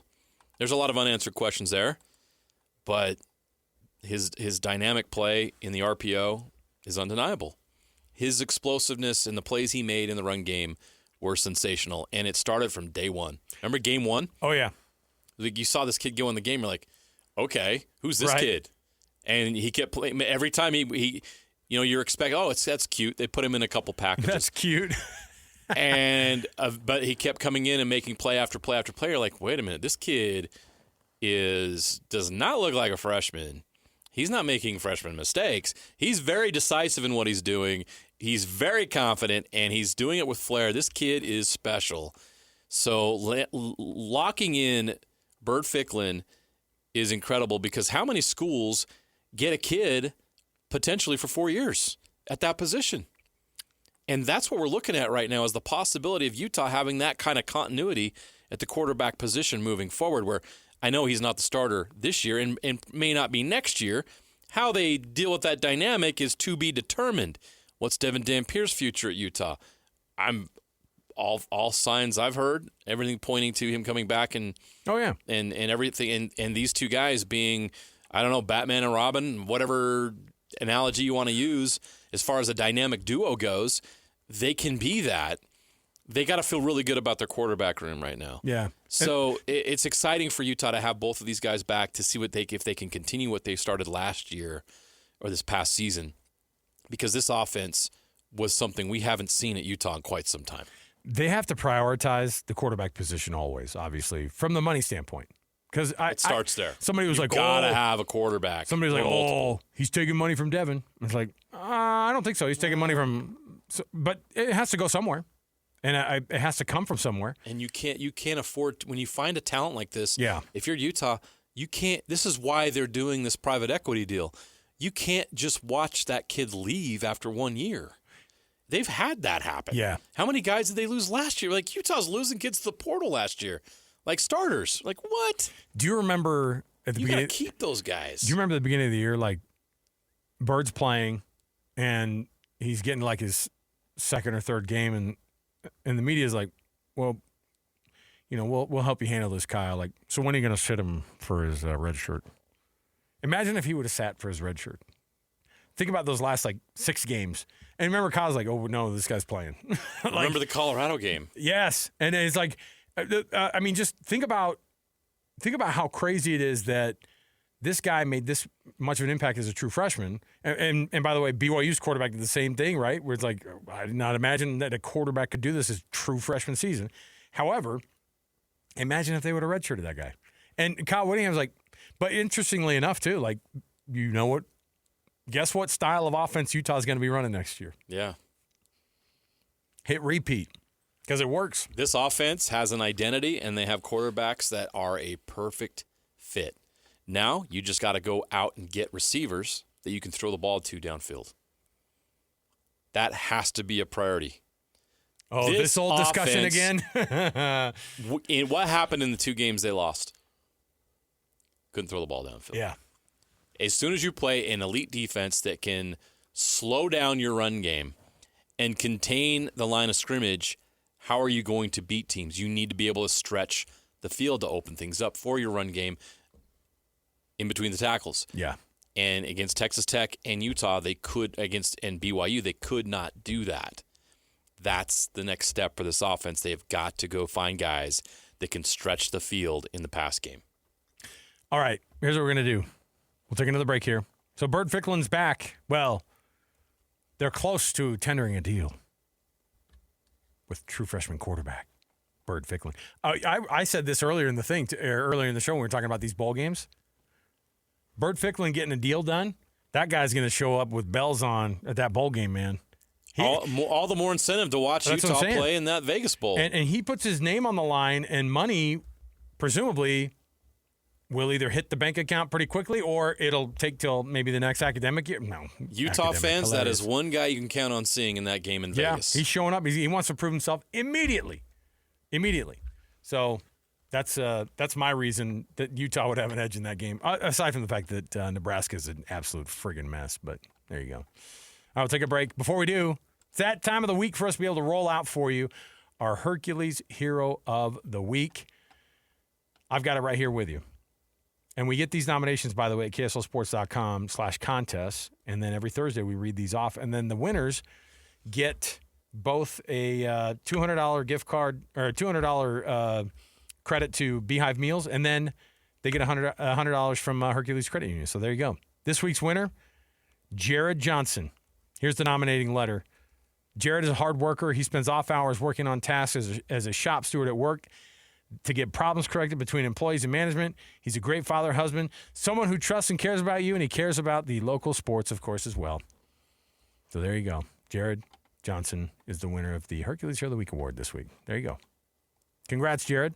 He gets a prize from Hercules Federal Credit Union and then also from the folks at Beehive Meals. All right, we'll take a break. Before we do, remind you to head down to Doug Smith in American Fork, Spanish Fork, and in Linden for the best selection of Kia, Subaru, Chevy, Jeep, Dodge, or Ram. It's all coming toward you. Hey, I want to make mention, too, the keyword. The keyword, you gotta go to KSLSports.com and enter before 5 o'clock for your chance to win Mammoth tickets to tomorrow night's game. Enter the keyword COOLS, COOLS, at KSLSports.com on the contest page, and you're going to get entered to win those tickets. Head over right now to KSLSports.com and enter the keyword COOLS. Take that break. We'll come back. 97.5, the KSL Sports Zone. Accessing. When TV and radio collide. Love it. Wow. This is what you get. You're listening to JJ and Alex. Don't touch that dial. On 97.5, the KSL Sports Zone. Welcome back, everybody. JJ and Alex, 97.5, the KSL Sports Zone. I'm giving you all the chances possible to be able to get this keyword going. You go to KSLSports.com and you enter the keyword COOLS, COOLS, for Loogan Cooley, and you're going to get yourself entered to win tickets to tomorrow. We just got to get rid of these tickets, man. We got tickets to give away. It's to tomorrow's matchup between the Mammoth and the Kraken at Delta Center. You better be cracking on that. Oh, my gosh. I have to work with this guy. Wah, wah. We're dads. Expect it sometimes, all right? Cools at KSLSports.com. Enter right there, and you can get yourself entered to win some tickets to the Mammoth and Kraken. All right. By the way, what reminded me about that was the awful news we got about 15 minutes ago. Yeah. Loogan Cooley, according to KSL Sports Mammoth insider Cole Bagley, he's out 2 months with a lower body injury. What's that, a break? Minimum of 2. Yeah, most likely fracture. I mean, I'm going to speculate, all right? But yeah, at least I 2 shouldn't even have months? said that. I don't know. It's obviously a leg injury to keep him out 8 weeks or more. So use your imagination. So I'll saw tell you, the play. Well, I'll tell you what's going to happen. That'll get you all the way up to the Olympic break. So it's actually going to be – they're not going to be – it'll actually be a benefit that they're not playing for those 3 weeks if he's getting close, because the 8 weeks would be up right when the Olympics start, basically. Right. And then the NHL takes a 3-week break. There you go. So there could be a – That's the timetable. Could be some some brightness in the some silver lining there, right? The realistic timetable for him to return is probably after the Olympics. Yeah. Dang, that stinks. Yeah. So we're talking about This team just – how much more adversity does the team need to face? We are talking about a potential March return for Loogan Cooley if you add in the 2 months minimum plus the Olympic break. Don't hibernate, Mammoth fans, all the way up until March, okay? You don't need to wait. Like, we need you, man. Let's go. They'll have to step up. That's a bummer. That's a bummer. Gotta step up. Yeah, It's a guys bummer. do, by the way. They do. You know, like they show up. But there's something different when Loogan Cooley's on the ice. Like, if he didn't have the number 92 on the back of his jersey, you could tell who he is by how he plays. Like, nobody flies around the ice like that. Maybe Yamamoto, you know, like in terms of like just a ball of energy. Seen some Carcone moments this year where you get a guy on the fourth line that just absolutely makes you go, yeah. Well, and just the speed that he has up the ice is insane. So, I mean, that's his superpower, right? Like, he is just amazingly quick, and he brings something to that team, and it's going to be missed all the way up until likely the beginning of March at the very least. All right. So there's your breaking news there, JJ. Sorry to bum you out. But you know what? If you entered the keyword COOLS all the way up, you only got 2.5 minutes. COOLS at KSLSports.com, and you're going to get entered to win some tickets to the Kraken and the Mammoth tomorrow at Delta Center. We'll come back. We've got more to go. Bill Bender, of course, the college football expert that we bring on time to time. We have a handful of them, but Bill's an Ohio guy. I want to know. I didn't say that like mean. That sounded weird. Dude, he's an Ohio guy. He's so mid. He is so Ohio. No, he's actually living in Ohio, and he's from Ohio. I did not mean that to be a diss. He is going to give his input on what this looks like from the college football playoff perspective, and they have thoughts on how this thing could and should have gone down. So stay right here with us. Bill Bender joins us next, 97.5 the KSL Sports Zone. Ladies and gentlemen, the biggest name. You're locked into JJ and Alex. With the insight and analysis on the teams you can't live without. This is 97.5, the KSL Sports Zone. You ever been up to the Jimi Hendrix Museum up in Seattle, JJ? I have not had a chance. I assume you have. You're from there. It's a not miss. You can't miss it because it's a wildly designed building that is just beneath the Space Needle. And the Space Needle, I mean, you picture Seattle. Okay, yeah. I mean, I've walked by the Space Needle. So I just didn't notice. Seattle Center, which is like removed from where the public market is and removed from where like downtown is. I know exactly what you're talking about. So right next to, well, it used to be Key Arena. I don't know what the heck it is now. It's like Save the Environment. No, it really is. It's like it's the most tree hugger sounding Climate Pledge Arena. That's right. It's Climate Pledge Arena. That is so Seattle. Which is where I walked for my high school graduation. That's the most Seattle name for an arena ever. Yeah. Hey, Climate Pledge Arena is where the Kraken play their games. But right next to it is the Jimi Hendrix Experience. It's pretty dang cool. Yeah, I would recommend it for you because you're a music guy. I walked by there just a couple summers ago. It's that building that's like the really wavy, purpley, greenish. It's a fever dream made into a building. There's a bunch of cool radio. There's like all the radio stations over there too. Oh yeah, I've noticed they have their offices there. 107.7 The End. I think that's what you're talking about. Oh man, that was the alternative station when I was growing up. At least I think it's still there. All right, JJ, we got to jump into this portion of the program. It's at the top of the hour here for us. We're going to get into it. I say get into it like we're going to fight him, but Bill Bender, he writes for the Sporting News, and he covers college football. He does an awesome job, and he joins the program with us every week. And so let's dive in here, and let's get going with the cut, and we'll officially start the hour off. It's time for the biggest story of the day. This is what made the cut with JJ and Alex on 97.5, the KSL Sports Zone. That just made me sad reminiscing about seeing the now Sonics. Your mood's going to change. Well, I've just reminded you of a very painful memory. Listen, from your watching the Sonics play in that building and then walking there for my high school graduation and then having it all ripped from me. The Sonics are gone, but sorry. You know what's cool though is the Kraken play there now. So it's at least they're keeping the building going. It's all awesome. By the way, the cut brought to you this hour by Trajan Wealth. TrajanWealth.com, your trusted local needs in retirement with a financial fiduciary. Just go to their website, TrajanWealth.com. Bill Bender joins us on the program as he does periodically. We love having him on. College football writer for the Sporting News. Bill, when it all shook out, what were your thoughts on the college football playoff? I mean, I don't have my take isn't all that popular. I think it's absurd that Notre Dame's not in. I mean, when I was doing our final college football playoff projection on Saturday evening, I mean, my debate in my head wasn't Notre Dame and either one of those schools. It was Notre Dame or it was Alabama and Miami. You know, they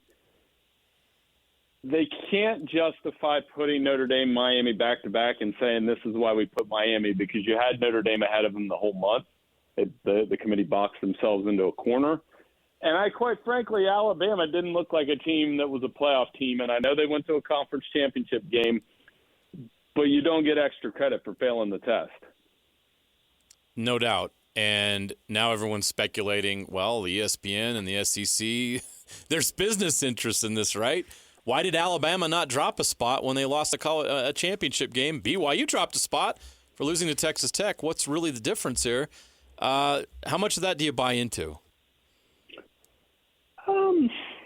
Not the network part of it. I don't think the TV networks they might campaign on TV a little bit, but I don't think they influence the decision in the room. You know, I think it's fairly obvious that ESPN has some campaigning for the SEC, much like Fox campaigns for the Big Ten and Big 12 a little bit. And, you know, one thing that I think Notre Dame had an absolute right to be upset about was the running the game for 48 straight hours. I don't think the Big Ten Network would ever do something like that. Mm-hmm. Well, it was last year. It was it was a coup that it was only 3 SEC teams in now, and then you get 5 from the SEC, and around here everybody felt like BYU got ripped off, and they loved putting up the metrics, and I was like, stop putting the metrics up because they obviously don't lean on those like they do a net rating, for example, in the NCAA tournament. Like, we need to stop trying to pretend like they were really living off of those things. Sometimes they kept BYU out of those graphics, and they finally put them in there like, wait a minute, their numbers are better than Miami's. What were your thoughts on BYU at the very end? Well, I mean, they faced an uphill battle, too. I mean, they obviously got routed by Texas Tech. And, it was an interesting stat this week. I got to give my editor credit for this when we were on a pod. And there's only one team in the country that's won 10 or more games in the regular season each of the last 2 years and been left out of the playoff, and it's BYU. I found that a very interesting stat. So if anybody should be complaining about this process and how it works and how the regular season value changes and playing in a conference championship game this week, it's probably the BYU Cougars. Yeah, and I think they're frustrated, but they haven't handled it the same way as Notre Dame. Now, I agree with you. I think the way they handled Notre Dame was strange, and I do believe that they kind of got screwed there. But what do you think about the way Notre Dame has handled their business since opting out of the bowl game, basically throwing a tantrum? Does that rub you wrong, or do you think that they're justified in the way they've been handling the situation after the fact?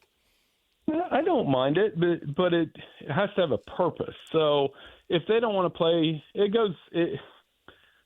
I'm going to give you a very bad non-answer here. So, or at least a political one. I get what they're doing. Like, hey, you can have your Pop-Tarts Bowl, whatever.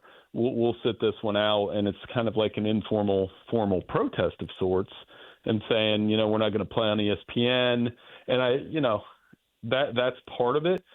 There are kids that probably wanted to put the pads on one more time.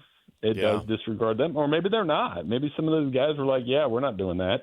But that's also part of it. It is putting some disrespect toward the bowl system. I don't know if they've handled that the right way, but there are other teams sitting out the bowl season as well. I just think here is my thought on the entire thing. I wish they would have left Alabama out so we could have had a broader, better discussion about the value of conference championship games and how we're going to do this and whether we should do them, because now we have license to continue these conference championship games. And I think every season we have them, it's going to create this little, well, do we really have the best teams in? And I don't want to hear that Notre Dame doesn't play in a conference argument when you crown a 5-loss conference champion like the ACC did last weekend. Right. Yeah. Well, at least they had a safety net to make sure that those 7-5 teams can't play in the college football playoff. But it does create a massive problem, the guys. ACC's got to figure it out, man. They got to figure that thing out. By these teams playing in a conference championship game, it's another opportunity to lose a game, which hurts your resume. If BYU hadn't played in and lost the Big 12 championship game at 11-1, do they keep them out? I mean, what are teams' incentives? What are their incentives, Bill, for playing in these games if it's if there's a 50-50 chance it's going to hurt them? Or if it's only going to benefit the SEC. Right. I mean, let's cut to it, right? It doesn't benefit the Big 12 loser. It hasn't benefited the Big 12 loser each of the last 2 years. It's not going to the Big 10, I don't think it'll ever – there'll probably be a year where it does, but I think in most cases the Big Ten championship game is as entertaining and fun as that was. Both of those teams are going to the playoff most years. Right. Just because of the way the conference is situated with the imbalanced schedules. And that leaves the ACC, which we saw what happens when you have disaster hour with tiebreakers. So all of those things are in question. I'm one of those guys, and I don't know if I've said it on your show, and bear with me if I have. I don't need them. I could do 16 teams, no automatic berths. Let's just play it right. Let's start maybe next weekend. We'll give them a week off, play the first 2 rounds on campus, and go from there. I agree with you. Yeah, I mean, we were kind of all shocked here when Brett Yormark, the commissioner of the Big 12, came out and said, I love the 5+11 model. And we were like, okay. I don't think that was the right move because it's still – puts too many decisions in, like the at-large 11. The less the committee's involved, the better. It's just the at-large 11 is tough, and so that's going to be a weird thing.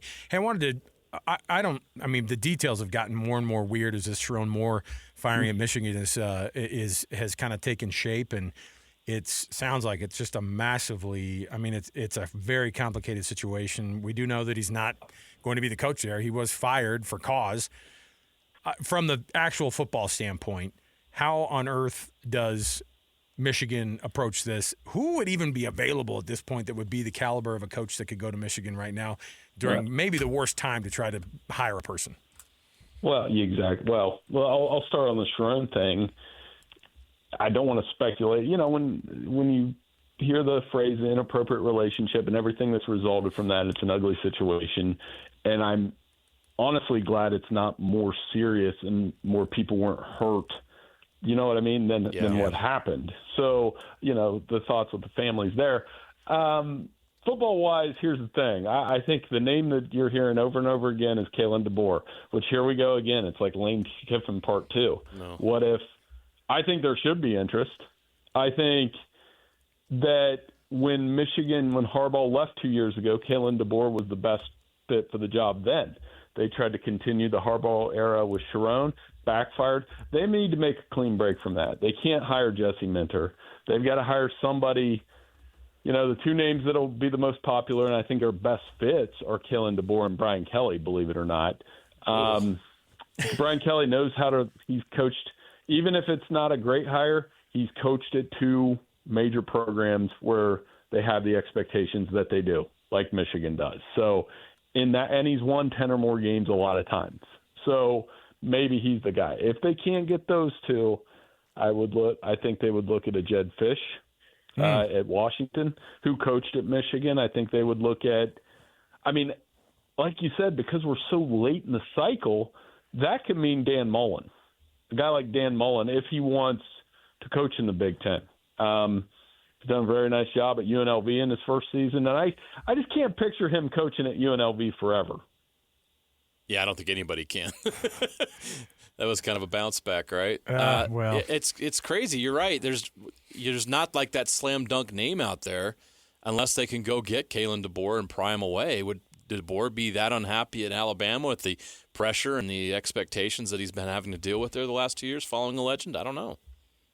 Well, we'll find out maybe after Friday night next week. There you go. If they get hammered at Oklahoma. They were ready to fire him after the Florida State game. That was very real. Oh, for sure. Maybe not the people that actually make those decisions from what I've heard, but the fans wanted him gone. We've seen all the clips. And then their season reversed on the Georgia game, and now kind of reversed back a little bit because they have not looked good in their last 3 to 4 games. So, maybe that's the clean break for Kalen DeBoer if he wants it. It would have to start with him wanting interest. And could you imagine if during the playoff Alabama loses and then they have a coach leave while we're trying to watch the playoff? My goodness. It would be a wild scene. But I know, I'm not the only one putting that name out there. So that means that would be something that they would do. And I did see, it's worth noting that Ross Dellinger reported a little bit ago that it sounds like, that Michigan's not going to fire Ward Manuel, that he will be the athletic director. He'll help lead this coaching search. And, I'll say this about Ward, whatever you want to criticize him now, he did make the right men's basketball hire because Dusty May's crushing it. They're no going. Doubt. No doubt. Yeah, that guy got to a Final Four with a team that never been there for a reason. He's a good coach. Bill Bender joining us from Sporting News. The news that hit us, obviously pretty close to home because the University of Utah made the decision that they did with their private equity deal, expected to generate or infuse the program with up to $500 million. We all tried to wrap our head around it. The consensus was, despite the fact that no one knows actually how it's going to work going forward, it's either the worst thing on the planet or it's the best thing. How do you see it? Well, we'll see. I honestly don't know enough. This could go either way with private equity deals and programs. So I hate to, again, give you kind of a non-answer there. But, it's a big money game, and you got to spend to make money. And, the program in your conference, and I was down at the Nagurski Award on Monday and around Jacob Rodriguez a little bit. There's no question. They're wearing that, you could go both ways with it. You could say, well, Texas Tech bought this team. Well, kind of the game right now. Ohio State had that $35 or $40 million price tag dragged around its name all year last year, and it's fine. There's not one person in Columbus that's talked about it since because they won the national championship. You wrote about the Heisman Trophy finalists and the pros and cons of each. It's an interesting field. There's not that superstar, that sure thing where we've had the last few years with incredible quarterback play or the unicorn Travis Hunter, and even that last year could have been debated. How do you view this race, and what are the pros and cons for each 4 of those guys? Well, I think Mendoza and Pavia will probably. I voted, and I'm not allowed to say who I voted for, but we can break it down. They'll probably be the top 2. I think Mendoza had the best collection of Heisman moments. He really did. Not a lot of 300-yard games, just one. Pavia led the country, or led these guys in total offense. Electric player, 10 wins, had those 2 losses, but he's the heart. If you're talking about most valuable player to his team, he's probably that guy. Yeah. I think Julian's saying he's going to have a hard time winning it because of the recency bias of last weekend, but he's the same guy who was really good at the Michigan game that I was at the week before. And then Jeremiah Love's probably the best football player of the 4 of them. An outstanding running back at Notre Dame, played well in the big games. Had that slow start, though. Against Texas A&M and Miami, and it's just hard for running backs to win the Heisman Trophy anymore. So I think it'll be either Mendoza or Pavia. I mean, the betting odds say Mendoza by a lot, but so I guess I'm wondering what that vote actually looks like. Yeah, JJ's a voter too, so you guys are both way lame not releasing your stuff over the air. I know it'd get you in trouble, but look at you guys, big time in me over here. We got to watch this thing. Men of integrity, Alex. Don't tempt us. Don't tempt us. No, but I mean, was it I don't know what this looks like. Like every year is different. And people generally are saying that this is a weak Heisman class. I don't know if there's such a thing like in the 2025 college football. These guys are freaking good. Yeah, it's a fun class. I'm a little bit surprised Rodriguez didn't get invited too. The Texas Tech. I mean, look at all these defensive awards he's reeling in over got an email. Week. He finished 5th. So why not invite him at that point? Agree. Yeah, because what did they do? They invited 4. Is that what they did? Correct. Yeah, he deserved that. He was a fantastic player. Heart of that defense. It gives the Big 12 a guy there too. Like there would have been no harm in doing that. I got some time around his family while I was down in Charlotte Monday, and his father Joe and mother Ann are like, seriously, I'm not exaggerating, the nicest people in the world. And you want to root for kids like that. Mm-hmm. And, he obviously was a big piece of that nasty Texas Tech defense. And as you guys saw on the TV, man, they had a lot of people at that Big 12 championship they showed game. up. So they did. They did, and it makes it – here's the game that I am most interested in this entire college football playoff bracket is I do think Oregon-Texas Tech would be just a fun watch. Agree. If Texas Tech could beat them, and that Oregon team's being undervalued a little bit with Dan Lanning. So that's going to be a fun matchup. Yeah, it is an intrigue. There are intriguing matchups, and then we said the same thing about intriguing matchups last year, and there were so many dadgum blowouts. Like, in the end, it's like, we can't get this thing perfect, and I know it's an imperfect system, but, it's unfortunate when you get to this, we start chatting so much about what these games are going to break down to, and I just want these to be competitive games. I don't want to have the blowouts that we've seen in some of these front end of the – and maybe Tulane and JMU are so far out of their league that those are going to be the blowouts. But, you want the teams that everybody – and, watch Alabama win 2 games because that's just the way this thing works. And it's just, it's crazy like that. Well, you bring up an interesting point because, again, the pushback I'm getting from my buddies, and I have buddies that like Ohio State, Notre Dame, Michigan State, and they're like, well, why are there 2 Group of 5 teams in? I said, well, read the playoff first, guys. And then now, but the idea that James Madison and Tulane are in there, and I think they're on the spot in a different way. Like, they don't have to win, but they have to compete in these games. Yeah, otherwise, that's going to be what everybody sits around and says. Why is Tulane in this game? We already watched them lose by 35. Their coach isn't even going to be there. Why is James Madison in this game? It's a Sun Belt team. How are they playing Oregon when we could be watching like Texas and Oregon? So I do think they're on the spot because that'll be a larger question about should 5 teams be in, and it's maybe not necessarily fair to them because you want to have the entire enterprise work, but you guys know that's what we do. That's what we did all the first round last year. We complained about these blowouts.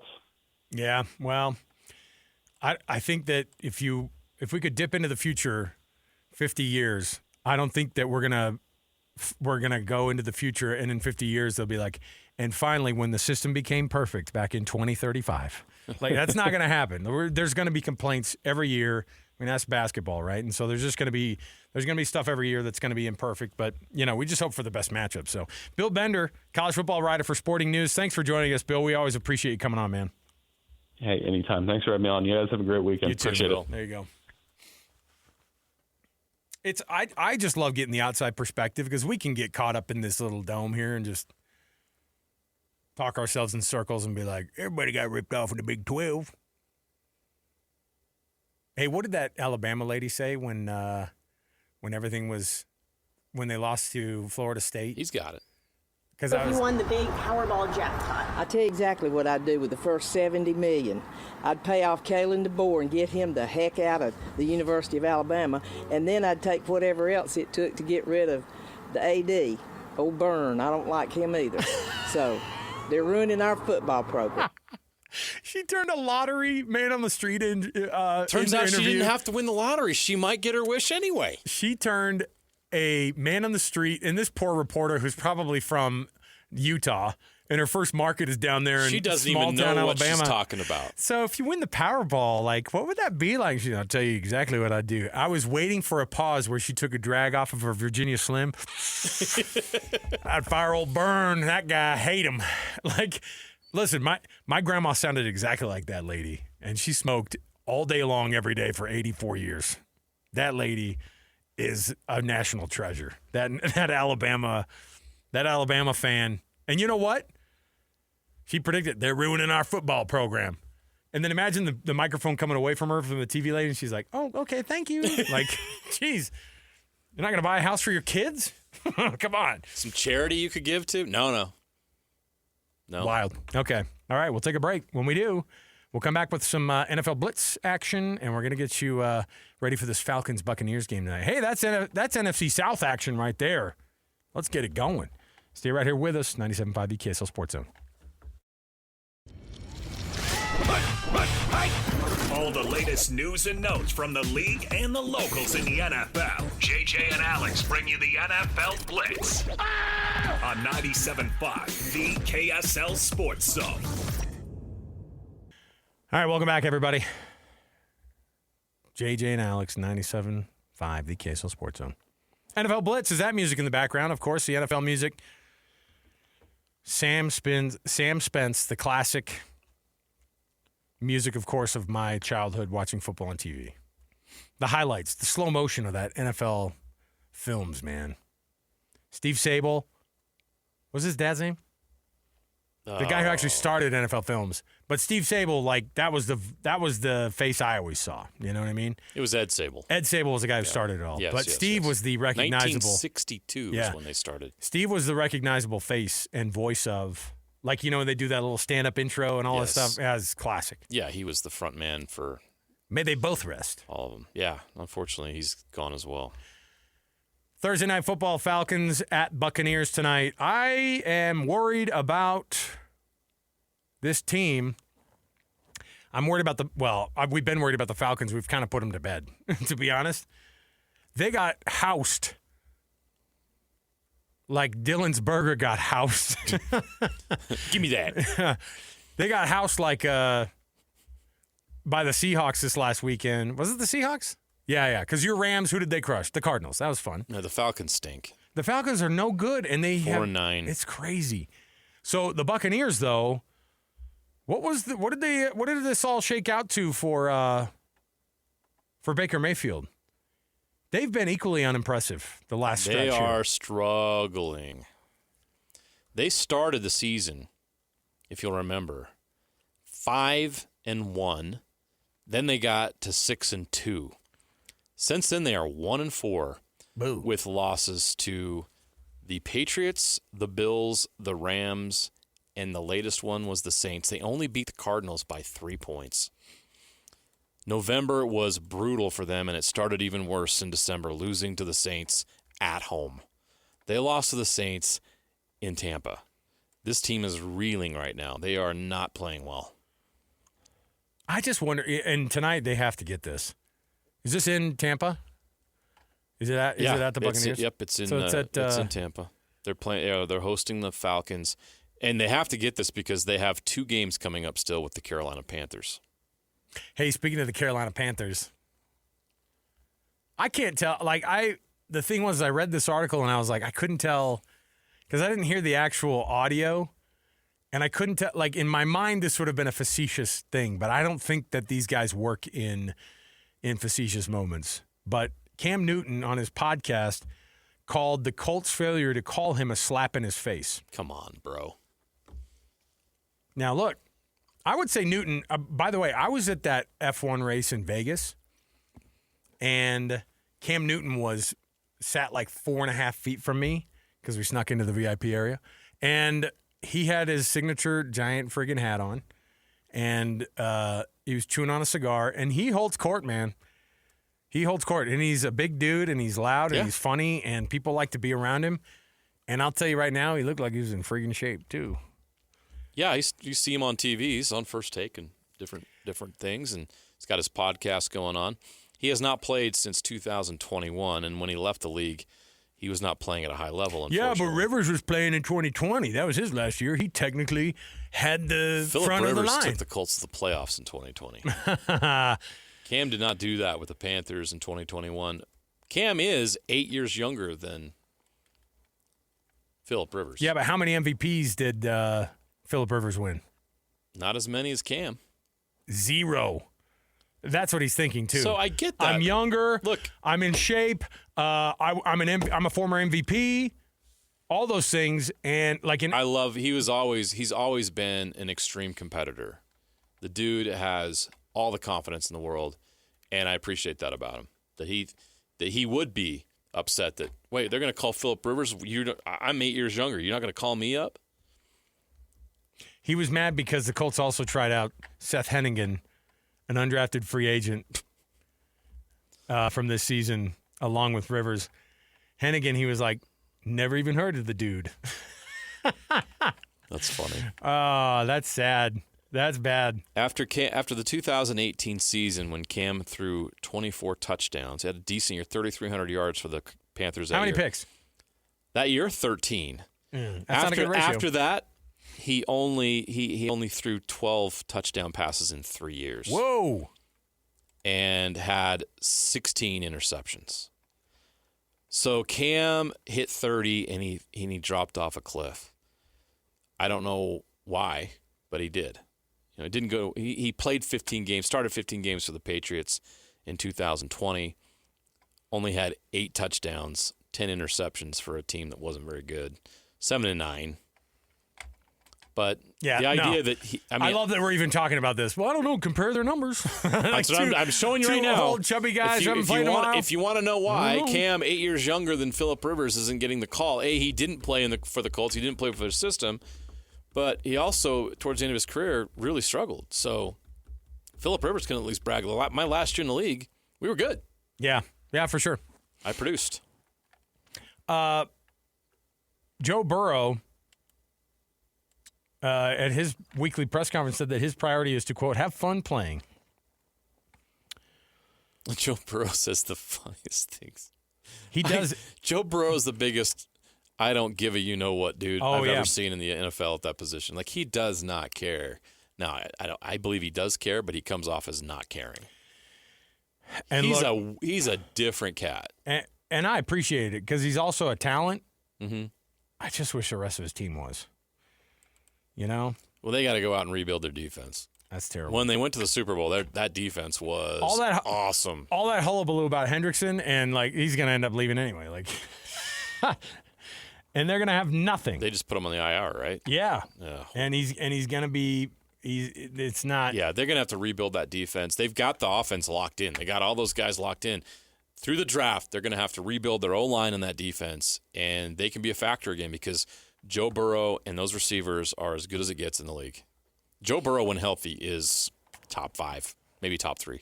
The old when healthy. That's Joe been a Burrow, problem for him. It's like Joe Burrow, parentheses, ankle. He's great. He's 29 now. So if this continues of him getting hurt every year at this age, you're kind of like, okay, how long can this last? I love it. At this age, get out of here. I know. In football years. I just got done talking about Cam Newton, who was an MVP. I know. When did his big drop come? Age 30. Yeah, I mean, they always say the same thing about running backs too, right? It's kind of around that same time, 28, 29, 30.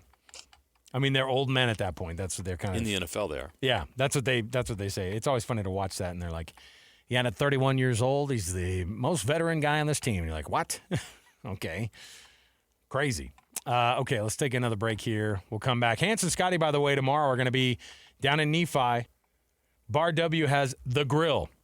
I've been there. It's good. Oh, you have? Yeah. Oh, yeah, because you guys, was it on your way down to Vegas? Yeah. No, my youngest, Jack, had a baseball tournament down there a few weekends ago. And after the game, we hit because obviously they work with us, and I want to try it out. So I got a shot. They have a great menu. And then afterwards, you can go get dessert. Let's go. They got full ice cream, the donuts, all that stuff, pastries. Hans and Scotty are going to be there. Stop talking about food, my guy. The quality of the beef. That's the point, right? Oh boy, yeah. That burger I had all of them are third pound. No, are they half pound or three? They're anyway high quality. Every burger starts at a pound and a half of beef. This is not like some of the fast food restaurants you go to where you have to look inside the bun to see if you can find the meat. Napolis, he's not getting paid for this, right? Maybe I should be. This guy, settle down on the grill, dude. We can't get down there. Wait, you mentioned it. I said I'll wait. We can't go because they're going to be there, and then our show starts right after. I can't get back up here from Nephi. Our viewers needed to hear an outside voice outside of Hanson Scotty. There you go. How it is. It's worth it. 1 to 3 tomorrow, 2264 Main Street in Nephi. We'll take a break. We'll come back. We've got our best and worst next. 97.5 the KSL Sports Zone. Wrapping up the hour with our picks for the best and worst moments on today's show. As JJ and Alex want to hear your best and worst of the day.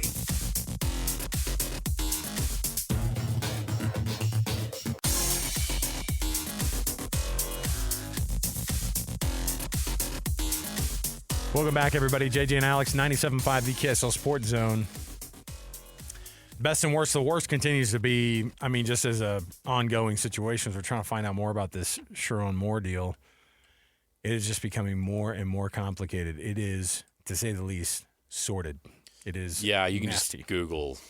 We won't get into it because there's just a lot of stuff that we don't know if it's true or not yet. But it's straight out horrible. It's straight out of a fictional.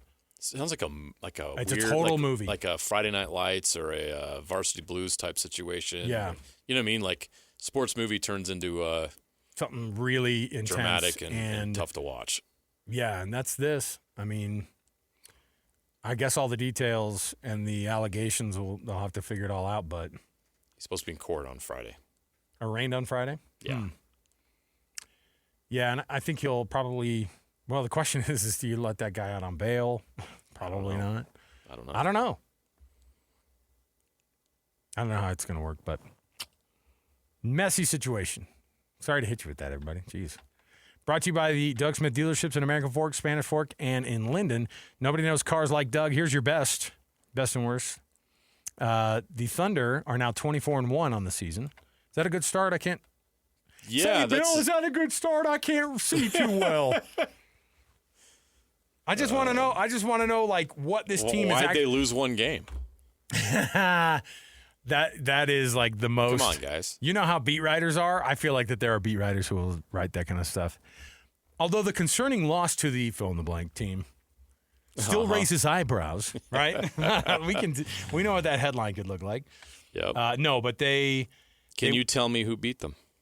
Absolutely not. You'd never guess. Charlotte Hornets? No, but it's not a good team. Am I warm? Like in geography? It's in the West. Oh, it's in the West. It was on the road. It was a fellow divisional opponent. Okay. Not the Jazz. You mean in our Northwest Division? Yes, indeed. Trailblazers. It is that. It is correct. Yes, you nailed that. Good job. You're listening to me. Yeah, the Portland Trailblazers beat them 121-119. The Thunder are a 3-pointer away against the Trailblazers from being undefeated on the season. Yeah. They're that good. Well, they almost lost the one down in Phoenix last night, 138-89. Close one.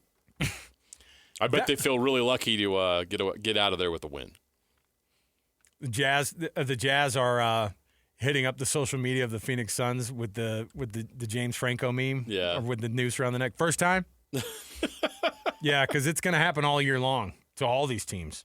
The scores of their last 3 games. 132-111 over Dallas. 131-101 over the Jazz. 138-89 over the Suns. This team is so good. It's not even fair. Is SGA playing now too? He played last night. He was back. He did not play against the Jazz. Sat that game out. He did play again in the blowout last night. You know what's hard to look at? The NBA Cup court. Well, really, in a stadium. They're all gross. But the Oklahoma City one's actually really hard. Yeah. Or is that Phoenix? I can't tell which one that is. They played at home last night. Yeah, because it was in Oklahoma City last night. But and it says Oklahoma City massively in the middle of the court. But it is blue, a la Boise State almost. Boy, we're trying too hard on these. Yeah, it's bad. We're trying too hard on these courts. That's your other bad of the day is how bad these. Hey, but I know that you've been following the NBA Cup.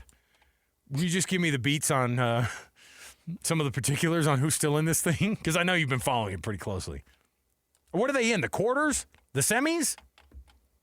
The semifinals are in Vegas, right? Are they still? Yeah. Because it says they punched their ticket to Las Vegas. So that's the only team I know that's in it. Anyway. Yeah, I have no idea. But JJ, has a team ever swept the NBA Cup and win the... We're about to find out. So the semifinals are on December 13th. To answer your question, the Magic and the Knicks are playing in one semifinal. The Thunder and Spurs are playing in another. The championship game is in Vegas. The championship game. Oh, well, they said that they punched their ticket to Vegas. So I guess... I thought that it was the semis. We really need to... Oh, no, it is. It is the semis. Sorry. It is. Yes. Either way. Both semifinals and the final are in Vegas. Splitting hairs on a tournament that sucks. That nobody cares about. Okay, we'll take another break here. 97.5 the KSL Sports Zone.